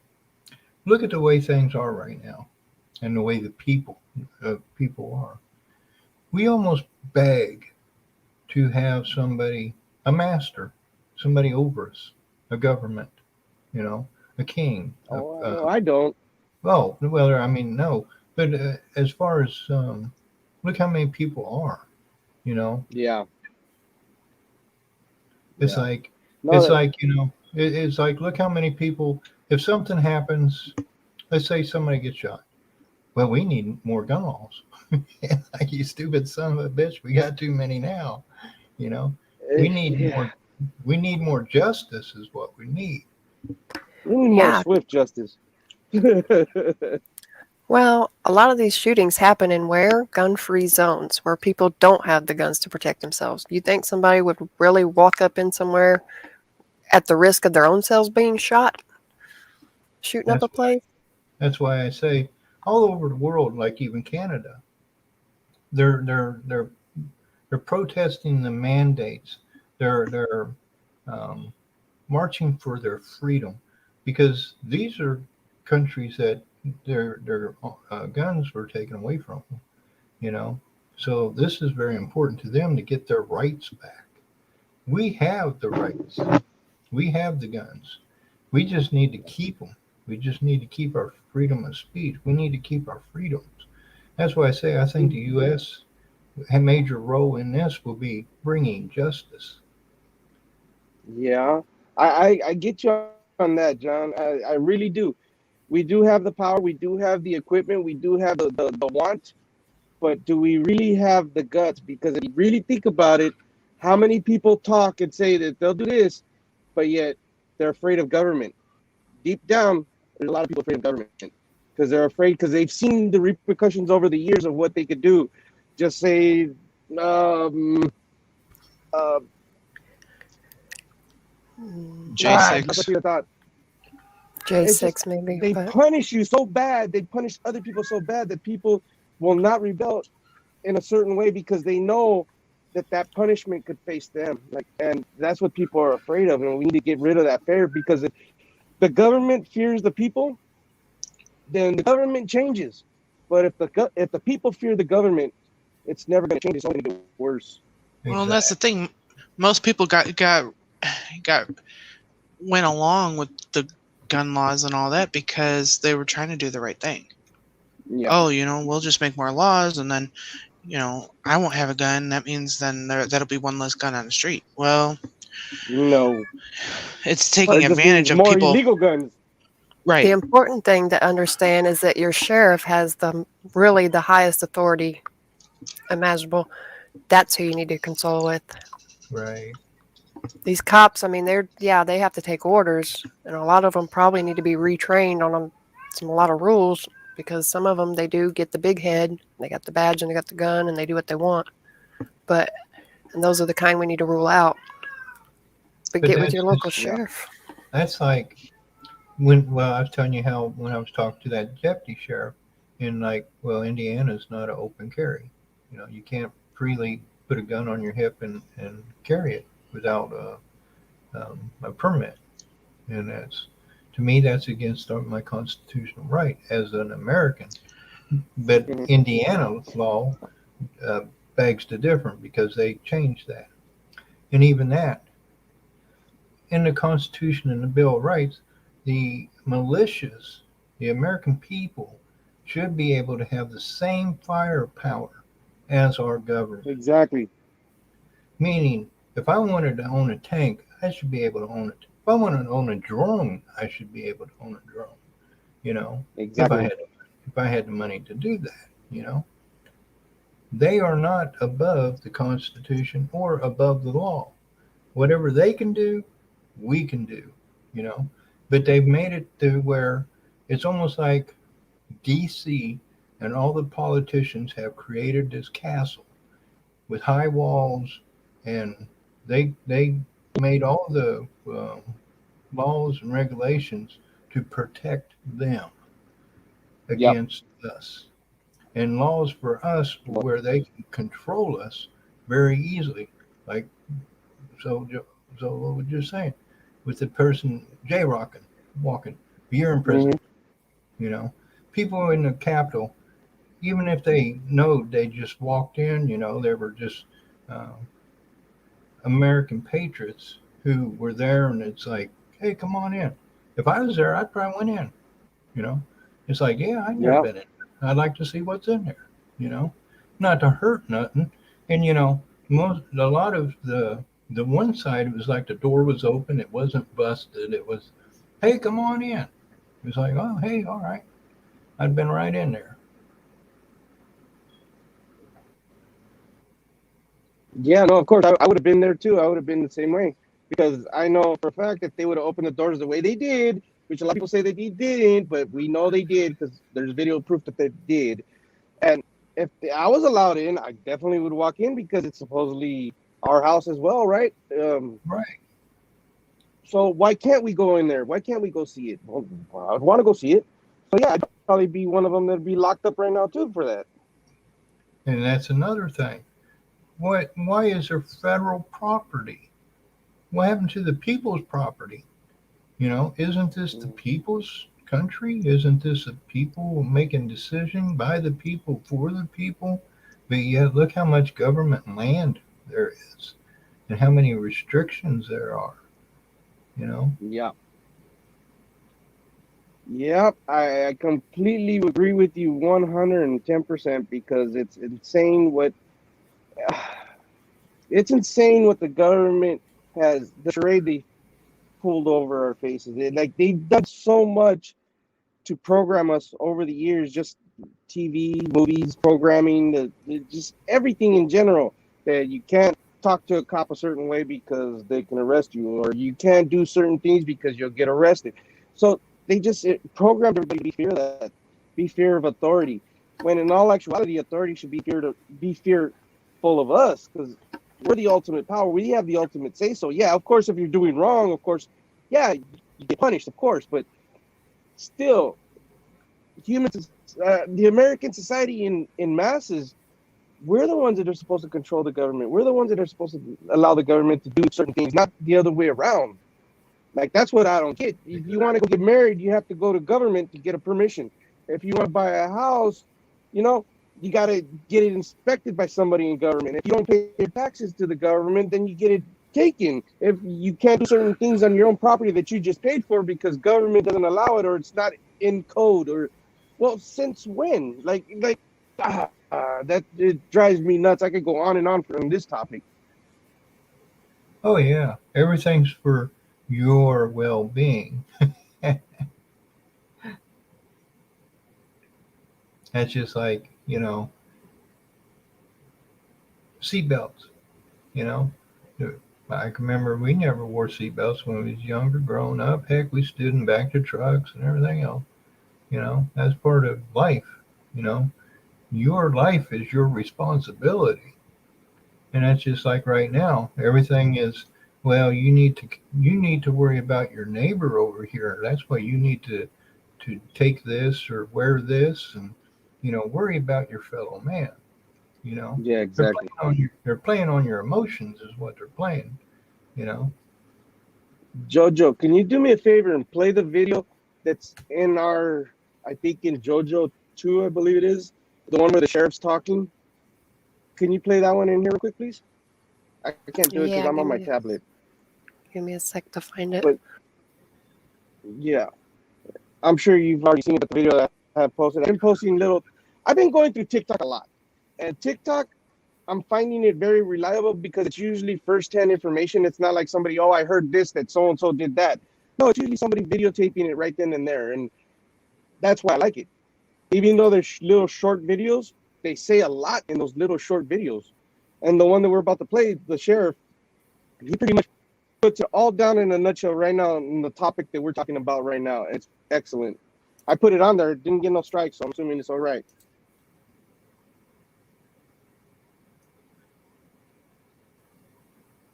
And yes, showing up to the school boards will indeed help, will indeed make our voices known. Oh my God. another bot. Yeah, I got him. I don't But I understand. mean- They're just coming out and another one. Yeah. They're double tapping us right now. Well, it's because we're on the two different channels, so it's one per channel. I've been watching it too. Yeah, Um, that's true.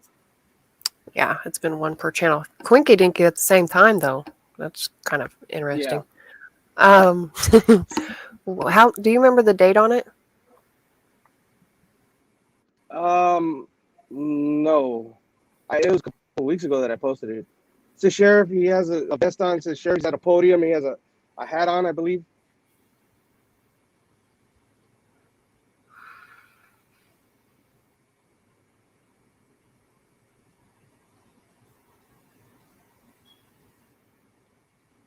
Constitutional sheriffs have their own website.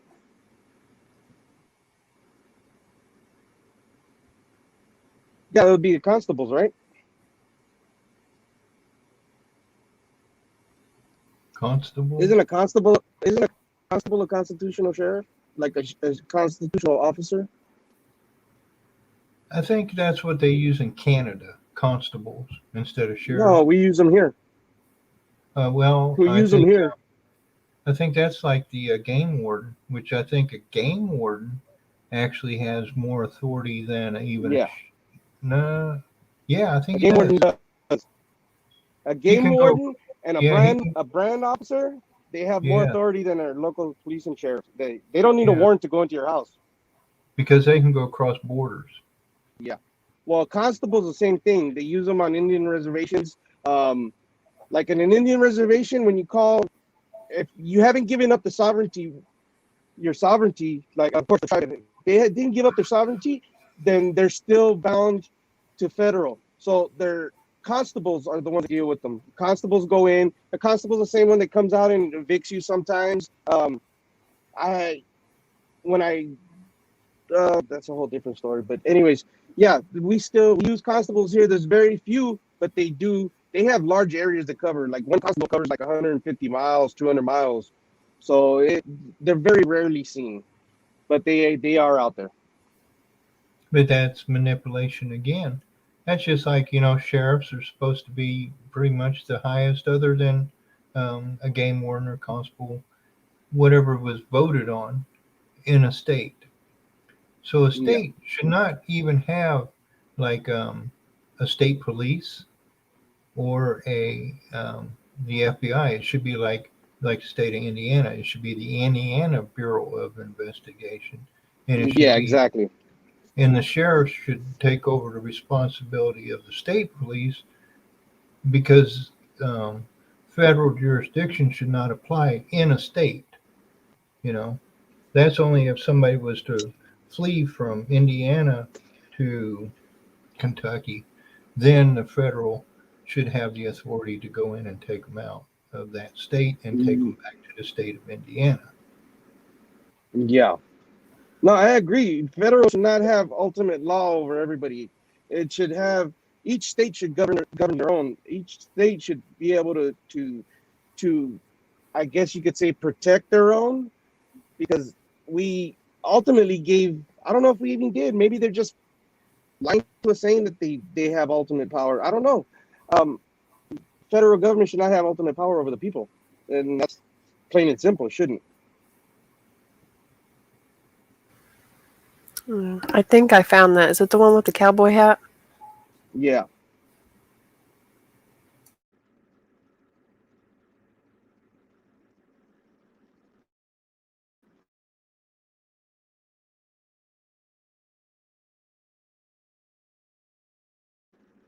Oh, I thought you were putting on. That's why I'm muted.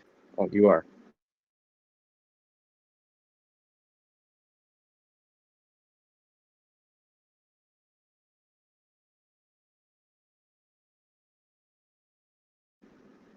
Oh, there's one more. No, it wasn't that one, but play that one anyways.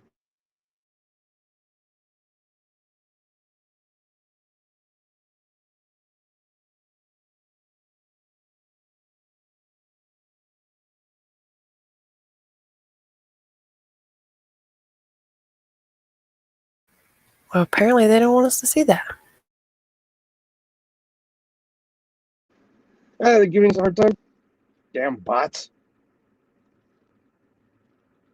I'll find it real quick. I'll send it to you in a text.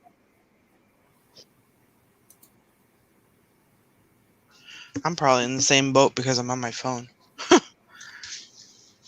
So I can't really, I don't know, post it. I don't see how people. The Constitution will not be saved in Washington. The Constitution will be saved by citizens of this nation, enlightened men and women who are willing to make the sacrifices, who love and cherish freedom enough to fight for the freedoms that we enjoy. I'm grateful for a president who understands that. I'm grateful for a president who fights against it. One of the truest things I heard President Trump say, and I will tell you this as a law enforcement, they're not coming for him. They're coming for you. And if you think that one thing doesn't bother you, so you don't say anything about it, eventually they're going to come to you for something you do care about. So you have to be willing to stand up. These are not easy times. We have been lucky as Americans to be able to live as patriots and not have to put our love of freedom and patriotism or religion on the line for so many years, but it's here. There's no running from this fight. You're either in it or you're not. And we have to be in it. We have to be in it. We have to understand that the repercussions if we don't engage, and we've got to start standing up for what we know is right. My prayer is that God gives us the faith and the courage exhibited by those patriots of old who pledged their lives and their fortunes that we might be free today.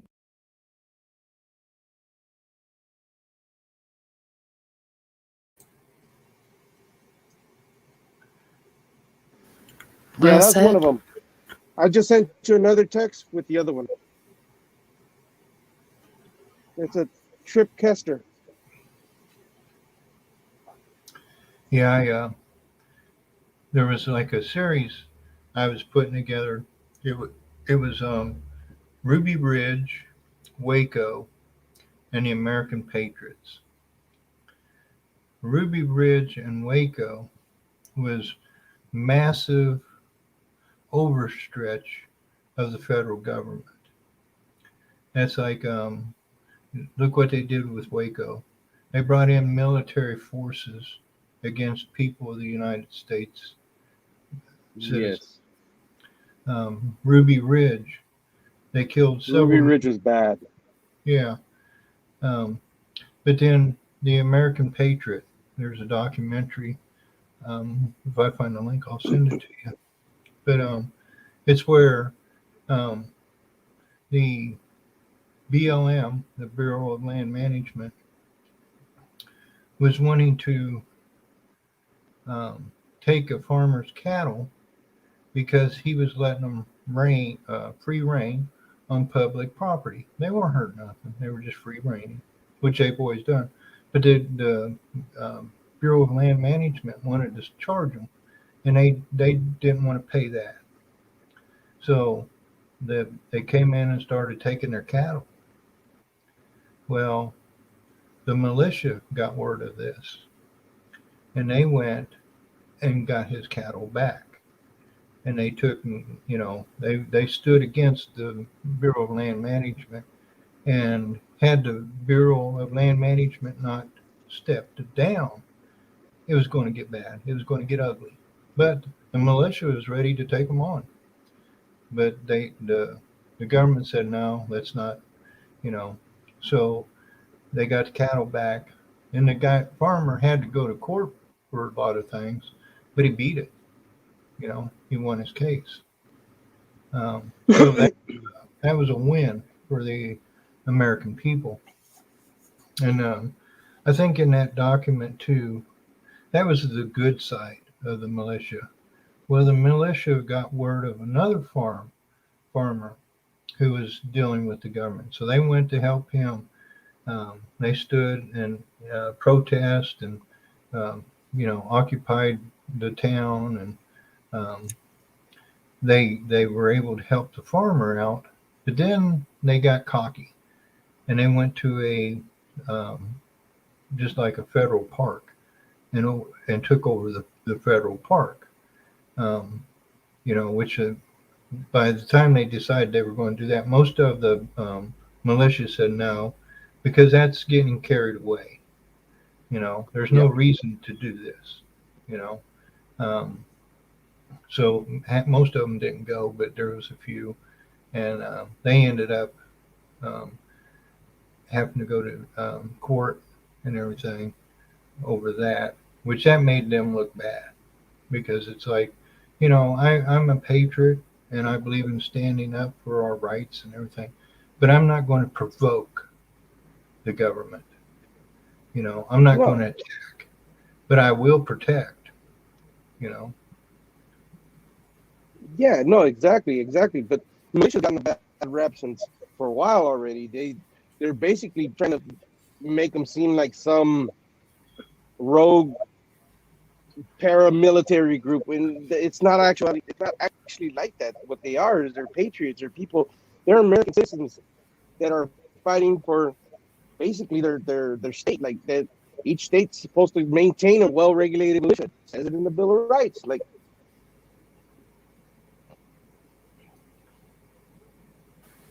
Yep. I got that next one ready when you're ready. Okay, go ahead.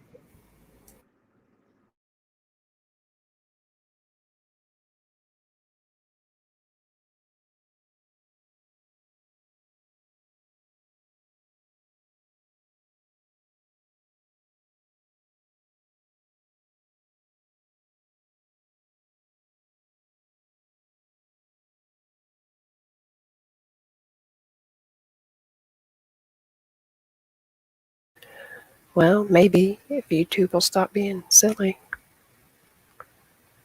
Now it's going to do like that other one did. I know it's not taken down because I still have it. No, it's because when you leave it paused for too long, it messes it up. Yeah, gonna give it another try. It's a good one. This one he says a lot. Let's see. Maybe if I, well, yeah, let's try it this way. Y'all can see the list. It don't matter. I'll do it this way. That way y'all can see me select it for yourself. And maybe it'll play that way. Stripcaster. As you can see, I'm here. I just want to personally. Could you pull that mic up a little bit? Is that better? Okay. I just want to personally and publicly go on record supporting this resolution before us this evening. You know, guys, it's simple. Like a lot of them have said, the Constitution needs no explanation. It's been enforced for several hundred years now. It's easy to understand. It says what it means and means what it says. And the last time I read the Declaration of Independence, it specifically reminds all of us that we're endowed by our Creator with certain inalienable rights, which means God-given. Among these, life, liberty, and pursuit of happiness, and that governments were instituted among men specifically to secure our God-given rights. And it says when government becomes destructive to these ends, meaning when they go above and beyond trying to secure our liberties and trying to take them, it's the right of the people to alter or abolish that government, either by voting or ultimately, God forbid, to use our Second Amendment rights to protect ourselves from tyranny. And I'm just asking all of y'all to unanimously join our sister counties of Wilkes, Surrey, Stokes, Lincoln, and Cherokee and get on board with this thing and publicly demonstrate to us that you're willing to uphold and honor the same oath I took when I put my hand on God's word and held my other hand up to him and swore that I'd give my life to defend that Constitution. And I'm not trying to be disrespectful, but regardless of what y'all do or don't do, I'm not going to enforce an unconstitutional law. I'm going to protect.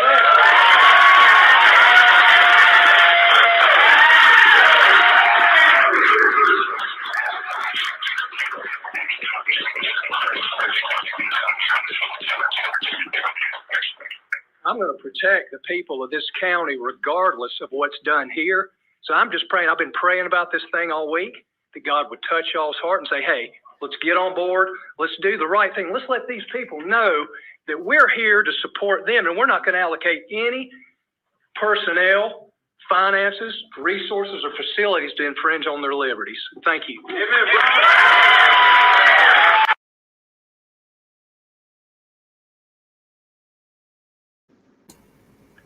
That's the way a sheriff should be. Exactly. Yeah, I remember growing up, and I used to work for the farmers, putting in hay and tobacco. And one of the guys I worked with, he was actually with the town police at the time. And through time, he finally became the sheriff. So I know him really well. And he was a really good, a better term, I guess you would say, homeboy. You know, he knew the people. You know, it's kind of like he wasn't out to arrest people who were drunk.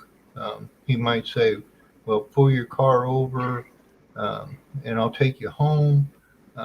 You know, he was just a good old boy. Which a public servant should do, you know? Right.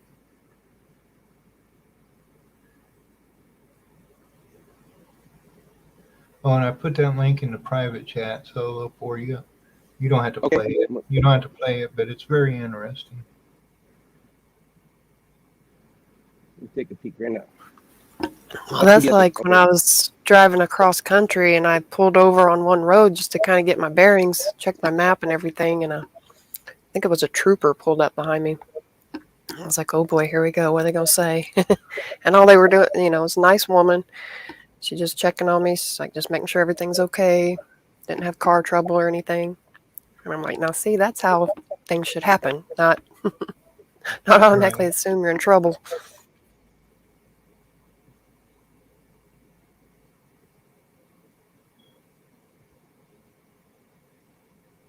Yeah.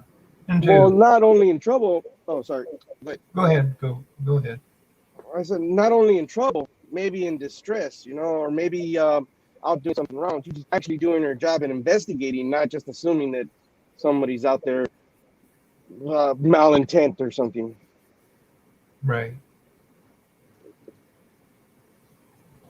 But, you know, and that's just like, you know, this whole thing, a lot of the police got a bad rap, but there are bad cops. You know, you got to admit that. There was Oh, just, most definitely. there was just an article the other day where they let a lot of police or a lot of prisoners loose in New York because they found that there was a cop. He was a dirty cop, and most of them were basically framed by him. You know, whether it was Yeah. he was wanting to get his numbers up. What have you. Yeah, that happens all the time. I know of people that have gotten off on cases that they were locked up. They had like 30 years of doing prison, and they end up just because the cop had like certain amount of cases before his that he actually did something illegal. Well, that disqualified all the cases after that the cop got. And so, yeah, I'm not saying that I'm proud that they got out. No, because some of them did do bad.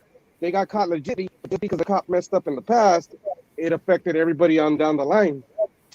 I think they actually found that he was dirty of all those that got let out. It wasn't like, just he was guilty of a couple and then a bunch of them got out. No, he was dirty from all of them. He was a dirty cop. Yeah. I've Well, I know dealt we with have my a- share of dirty cops. Hmm. I was going to say, I know we have a couple here that they'll speed up your bumper just to see if you'll speed up, just so they can give you a ticket. Yep. Brake check them. I just State try to of- get over and get out of the way. I'm like, if y'all got to get there that bad, go. State of Indiana, if you I get never thought rear about that. end, I don't cut the Go ahead, cop Joe. I don't cut them no slack. One gets on my ass, I brake check them. It's like, in the state of Indiana, you hit me, it's your fault. That's true. That's Yeah. in the United States, I believe. I'd pay. Uh-oh, what happened? Well, I know I intentionally slowed down. So those connections sounded kind of sketchy. Yeah, he got dropped.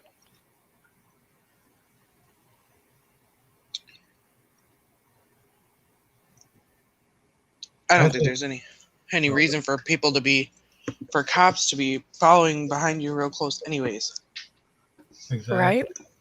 Well, I don't know how it is anywhere else, but I know we have like our 3 lanes, and the people in town, we got our own little way of describing them.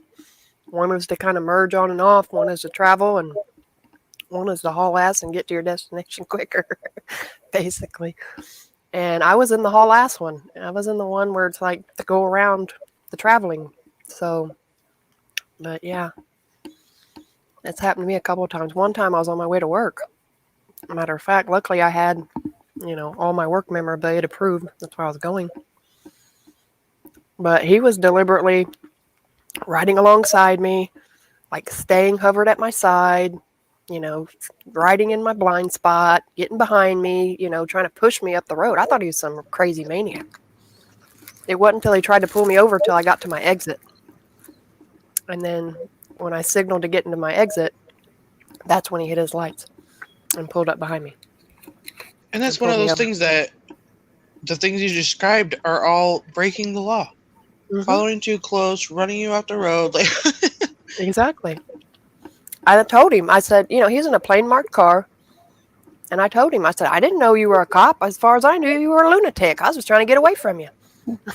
Even if it was a cop, what's the difference? They can be pricks. I mean, but they got a job to do. And sometimes we don't like it, but at the same time, they shouldn't abuse it. There's some things that, are just, like the seatbelt law, that's a bullshit law. That was designed basically so that would give them a reason to pull you over and fine you whatever the state fine is, It really had nothing to do with your safety. No, of course not. It's just like when they impound your vehicle. Let's say you get pulled over for no license and they take your vehicle for 30 days. Well, they got rid of that, but they were doing that a lot for a long time, and I know a lot of people that lost vehicles because of that. And people that did go get their vehicles out, it was like $1,500, $2,000, and it was only in there like 2 days. Like, that's insane. But that all goes back to that 1871 when they made the government a corporation, and everything that extends off of it an industry. The military industrial complex, the health department industrial complex, the criminal complex. Biden was a big player in that crime bill that actually gave states money to build prisons and then fill those prisons up. Because, states do that because they get money for it. Our tax money goes for that. That's why they, bust your friend from jaywalking and put him in jail for a year. Yeah, well, not only that, prisons are going private now. Private prisons, like, if that doesn't say, out for profit, then what does? Because why would any privateer go into a business of prisons? The only reason you start that business is because it obviously makes money, right? Exactly. And that's like everything, This is why we have this whole pandemic thing. It's a money-making industry. This is why our military has been doing what it is. It's a money-making industry. This is why we can't stop drugs, because it's a money-making industry. It's all about that, and creating wealth and creating work and creating jobs. And the society, the effect on society doesn't mean nothing, Yeah, right. It's just like that. There's a very famous NBA player. I'm not going to throw out any names, but a very famous NBA player. He's retired now, but he owns a county jail and he leases it to the county. Like, really? Because that's where the money is having real estate, and they know that. Why do you think they have like 5 homes and everything or whatever? Well, not only real estate, but he's also owning part of the criminal justice system.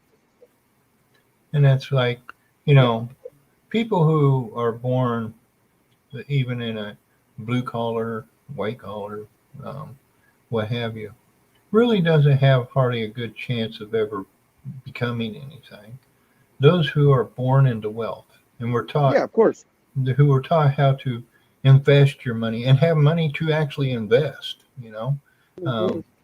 that's manipulating the financial system, So these people are making wealth and getting wealth and never have to really do a day's worth of work in their life, Their work is their what they consider work is counting their money, calling their lawyers and their accountants and making sure everything's going as planned, and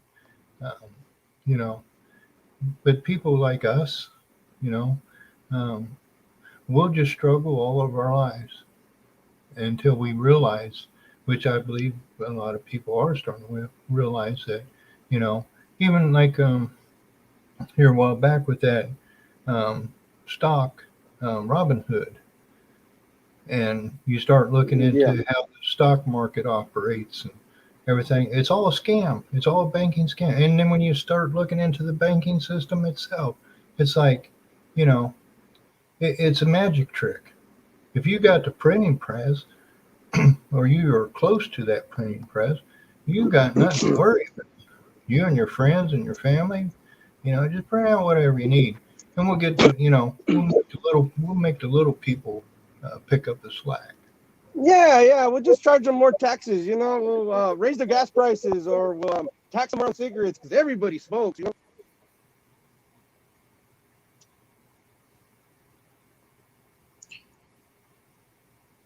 Well, and I think that's where a lot of people's shortcomings come from, because there's a lot of people that want to help people more, but we're being taxed so much that money is getting taken to where you can't. And inflation is a form of taxation. Well, yeah, if they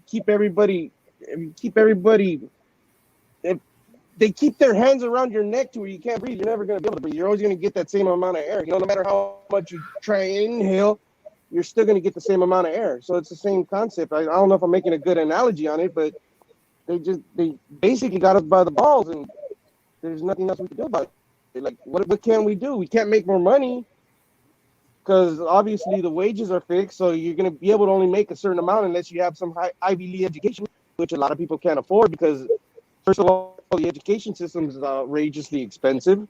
You're in debt even before you start working. Most people won't even qualify for the loan because their credit isn't up to standard. They're not making $500,000 a year. So how do you get advanced? It's designed to keep the poor people poor and the rich people rich. That's simple as that. But it's kind of like gun control. If you take and make guns illegal, only the criminals will have guns. Well, it's the same thing with money. Years ago, I was looking into this thing called Amway.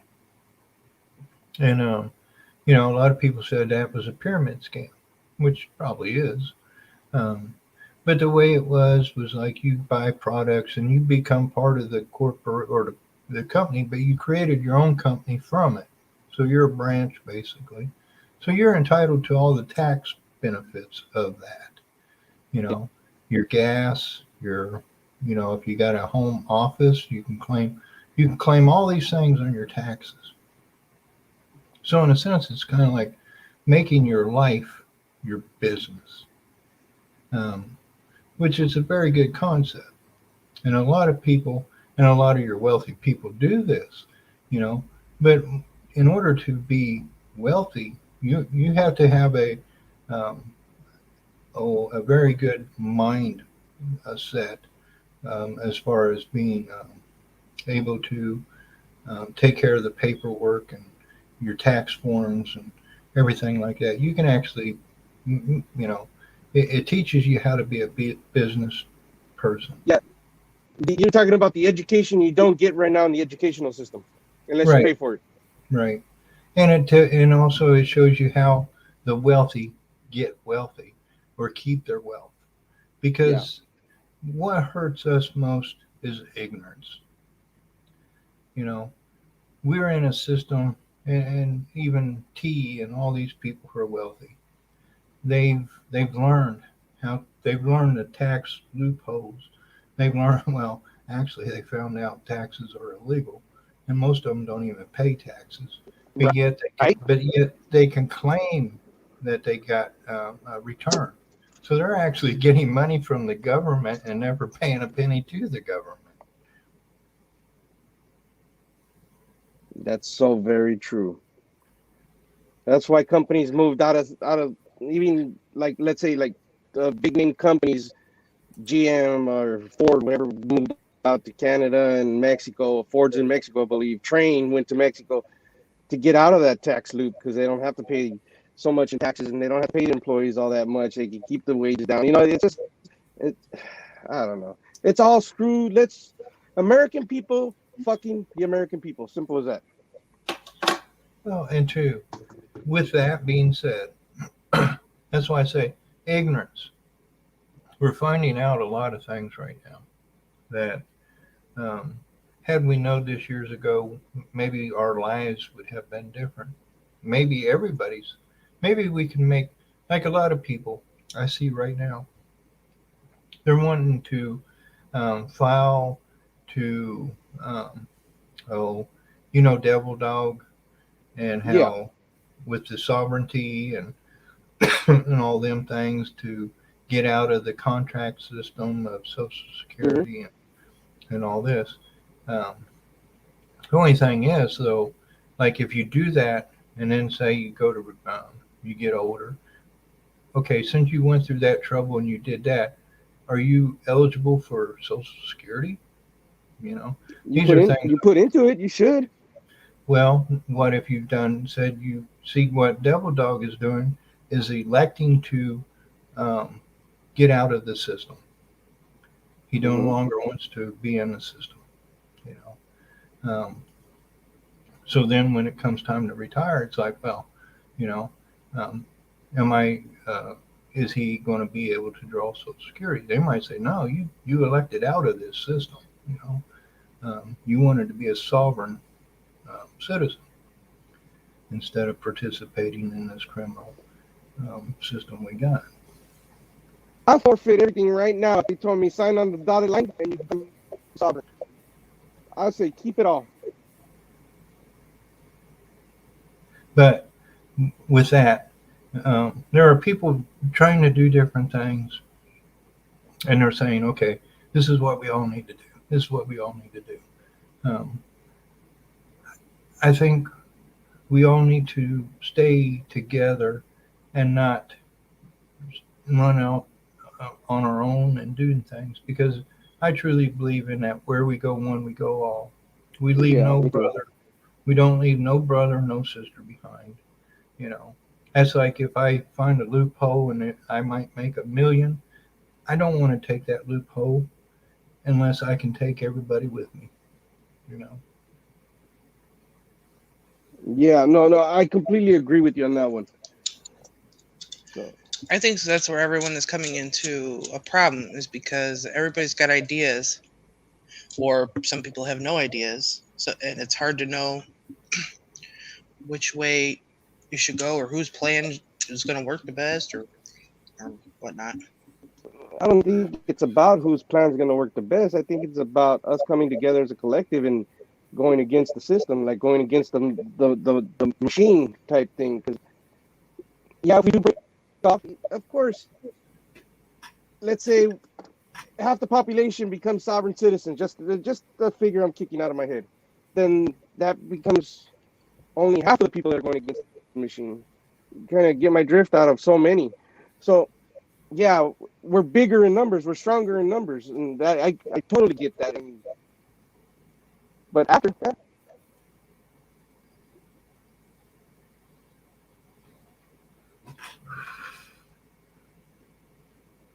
Where'd you go, Solo? here I was talking. Did I cut out?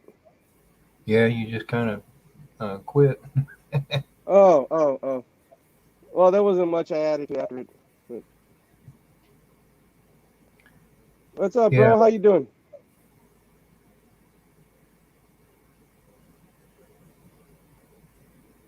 Hello, Timmy too.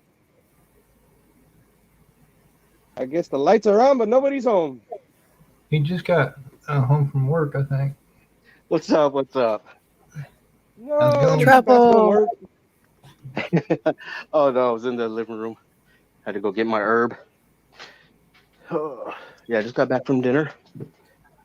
I had dinner with my daughters, or my daughter and her boyfriend. Yeah. Tell her I said hi. Yeah, she went back. Yeah, she said when you can go down there to Fresno. Yeah, I went driving around LA. Did you catch what we were talking about? Have you been in the live? No, I just popped in a while ago. Talking about sovereign citizens, I think it was what I was catching on. We're talking about multiple things, but yeah, we're talking about right now about sovereignty. And yeah. So, I was trying to throw you up in the mix because you were over there quiet in the corner like a punished little puppy or something. I didn't want to just jump in. I was letting you guys talk. So I was getting ready. Yeah. Can't believe almost every restaurant in LA, you have to be vaccinated. You should what? Well, that's because of that Bay Area. Yep. Everywhere in LA, we went to like 4 or 5 different restaurants. All have to be jabbed. Yeah, they won't even let you in there without it.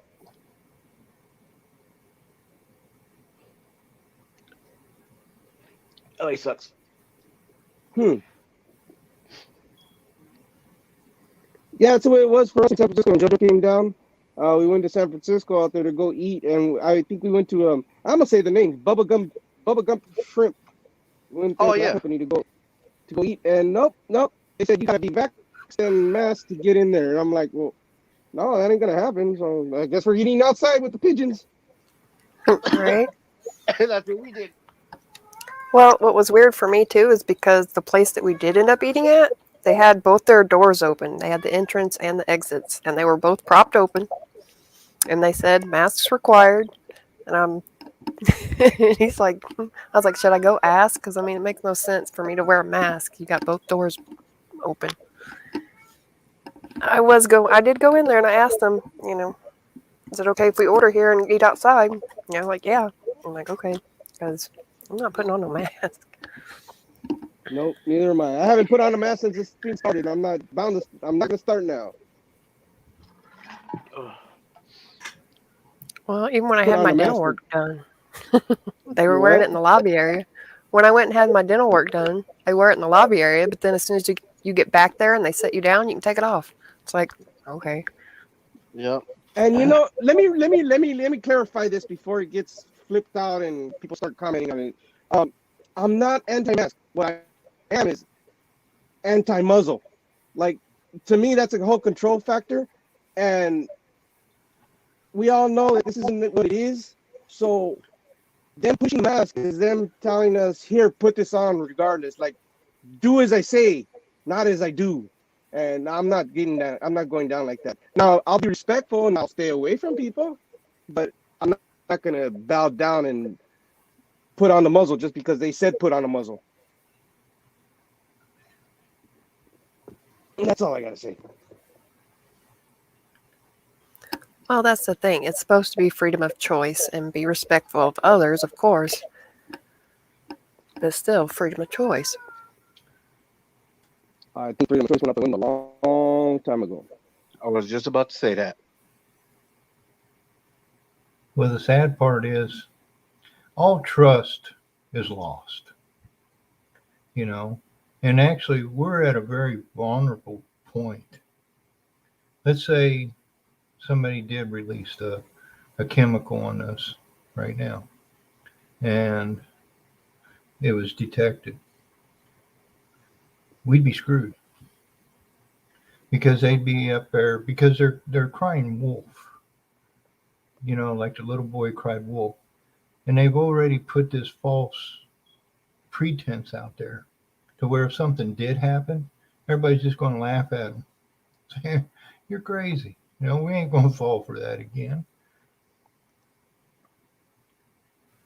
Well, the part that gets me about the mask thing is I've had people come to me and go, well, what about doctors or nurses? And I'm like, do you know they don't wear that all day 24/7? It's usually just during surgeries and, a certain portion of their day. Like, that's not a good argument. Yeah. Well, they only wear a mask when they're doing a procedure. Let's say they're in an OR and they don't want to spit contaminants, like spit into the patient that's opened up on the table, kind of. That's what it is. So they don't, their mucus doesn't fly into the patient. It's not for them protecting themselves against the patient. Right. Yeah, because once two people's genetics mix together, it could actually be a not so good cocktail, basically, for the person, for either person. So just like beans. Go ahead. But that's like, in a surgical situation, that's a totally different environment. Exactly. You don't want a doctor bending over you and breathing and actually maybe something drip out of his mouth or his nose into an open wound, Yeah. Well, even the breath, it doesn't even have to be a particulate. It could just be the breath. Well, you can still feel the breath through the mask. Yes, but not as strongly, though. Like, you got to figure it's bacteria. So. Which is not going to be contained by the mask. Yeah, but I mean, and two, like I said, ignorance is we've been fooled so many times, even back in 1918 when the swine flu. If you start looking at the reports of that, well, there was several things that took place. They were using DDT at that time as a way to sterilize, and it was a common thing. And a lot of people, I believe it was more so in a military setting, they actually used the DDT to sterilize the barracks and stuff. and these soldiers got sick. Well, then, in order, just like now, instead of saying, okay, we don't know what it is, let's get a vaccine. So they come out with that. Well, at the same time they started doing that, they discontinued the DDT because then they realized, oh, well, this shit's making people sick. But they never put two and two together. And Fauci did a report on masks at that time and saying, and they even used wordplay in the report, that most of the deaths during the swine flu was due to secondary bacterial pneumonia. That was the excuse. And they blamed it on the mask. But at the same time, just like now, most of those deaths were probably from the vaccination themselves.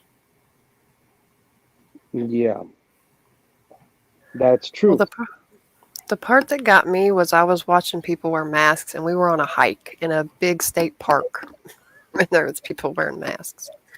And I'm like, you're out here in the elements of fresh air, like, or if you're swimming in an ocean and you've got a mask on, the common sense went out the window. Or you're inside your car by yourself with the windows rolled up and double masked. With a face shield. Exactly. And a chemical suit. Or walking And across the cubicle parking inside the lot. car. Or walking across the parking lot by yourself. Like, I don't get it, folks. But it's all, like I said, some of this I truly believe is just to educate us. We've been so ignorant, and we've been letting the big pharma get over on us so long. You know, actually, they've been doing more harm than good in most cases. You know, and we need to wake up to this. You know. Well, yeah, it's because they're family. They're married into the biz. But a lot of them don't know no better. They were educated into thinking, oh, you know, Yeah. you know, and a lot of them doctors, you know, they go based on what they're told from the scientists. And if the scientists are dirty, well, then it's just going to go right down the line.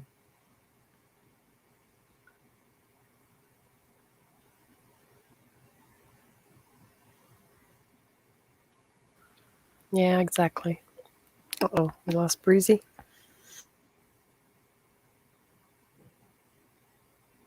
I don't know if that's people's connection or YT. Yeah. I think it's the connection, but I don't know what it is because me when I get booted from StreamYard or something like just earlier, and it boots me completely out to where I gotta log back in and allow my mic and pick my screen name. It like completely kicks me out. I don't know if it's, and it just recently started doing that. That's maybe a week ago. So I don't know what's going on. I'm getting sick and tired of it because we're in the 21st century and we can't get the internet right when it's been around for how long? and we're relying on it more so because we're long distance at the moment. Yeah, So it makes it we're all really around rough the for country us. right now. We got Well, I was Alabama, talking about us. So Indiana, okay. California, and Canada in the chat. No, I know we were talking about us, but I was trying to throw everybody in the mix up. Yeah, I know. Avoidance, but it's okay. But yeah, I don't know. I wish they would figure it out too. Because it is annoying having drop calls or, whatever. Just out of a whim. They feel like it. I think we need to just shut the TVs off and the internet off and go back to the landline and communities. I'm all for that. I'll go with smoke signals. I don't care. Hey, I still want to read letters. Oh yeah, right. I can still write. Right. I can't. Hey, and I'm the sure. younger generation can't either. You're right. I'm sure we'll figure it out. They're never taught cursive. Yeah. They can't read a clock other either. Forms. I got other forms of communication. Right? Exactly. Got the other half too. So But yeah. everybody get a CB. Or radio pals. Check. I actually, yeah, I was gonna say I actually have one. I still have the huge antenna that hooks to the car. I mean, Oh, huge. you better not get rid of it. Because I just got this Hell one no. yesterday. When I was in high school, I didn't have a cell phone, and that's what my dad made me take with me so that he could get a hold of me, a CB. Yeah. When I was in high school, I had a Corvette 74 Stingray, and I had CBs. I was really big into CBs back then. So I had a big old like 10-foot whip right in the middle of the two T-tops, and it would just fling around like crazy. My CB and my linear used to hang right in between the T-tops in the front. I was always on the radio. Always on the radio. I was a chatting little slut on the radio. Now I can't talk with the crap. Yeah, I actually liked it. You could always hear him talking about Evil Knievel ahead, and they kind of fair warned you. Yeah, I had a CB when I was about 16, 17. It was a Cobra. And had it set up in the kitchen. And my mom, she would use it. And it was just, something to mess around with. Yeah. It's hard for chewing in you guys' ear. But I don't know, you guys. I think we're gonna end up calling it because I know it's late for you guys. Already 10, 12, 2? Oh wow. Yep, going on 2 in the morning. 1 o'clock for Breezy. Wow. Mm-hmm. I'm sorry for keeping you guys up. No, it's Car's good. Car, you have a good one. Thanks for coming. But I think we're gonna call it for today. There's a good chat. I really enjoyed it. And this was a spur of the moment live. I just figured, you know what, I'm gonna do it. Helped it. It worked out good. Exactly. I like these chats. Yeah, we gotta do them more often. For sure.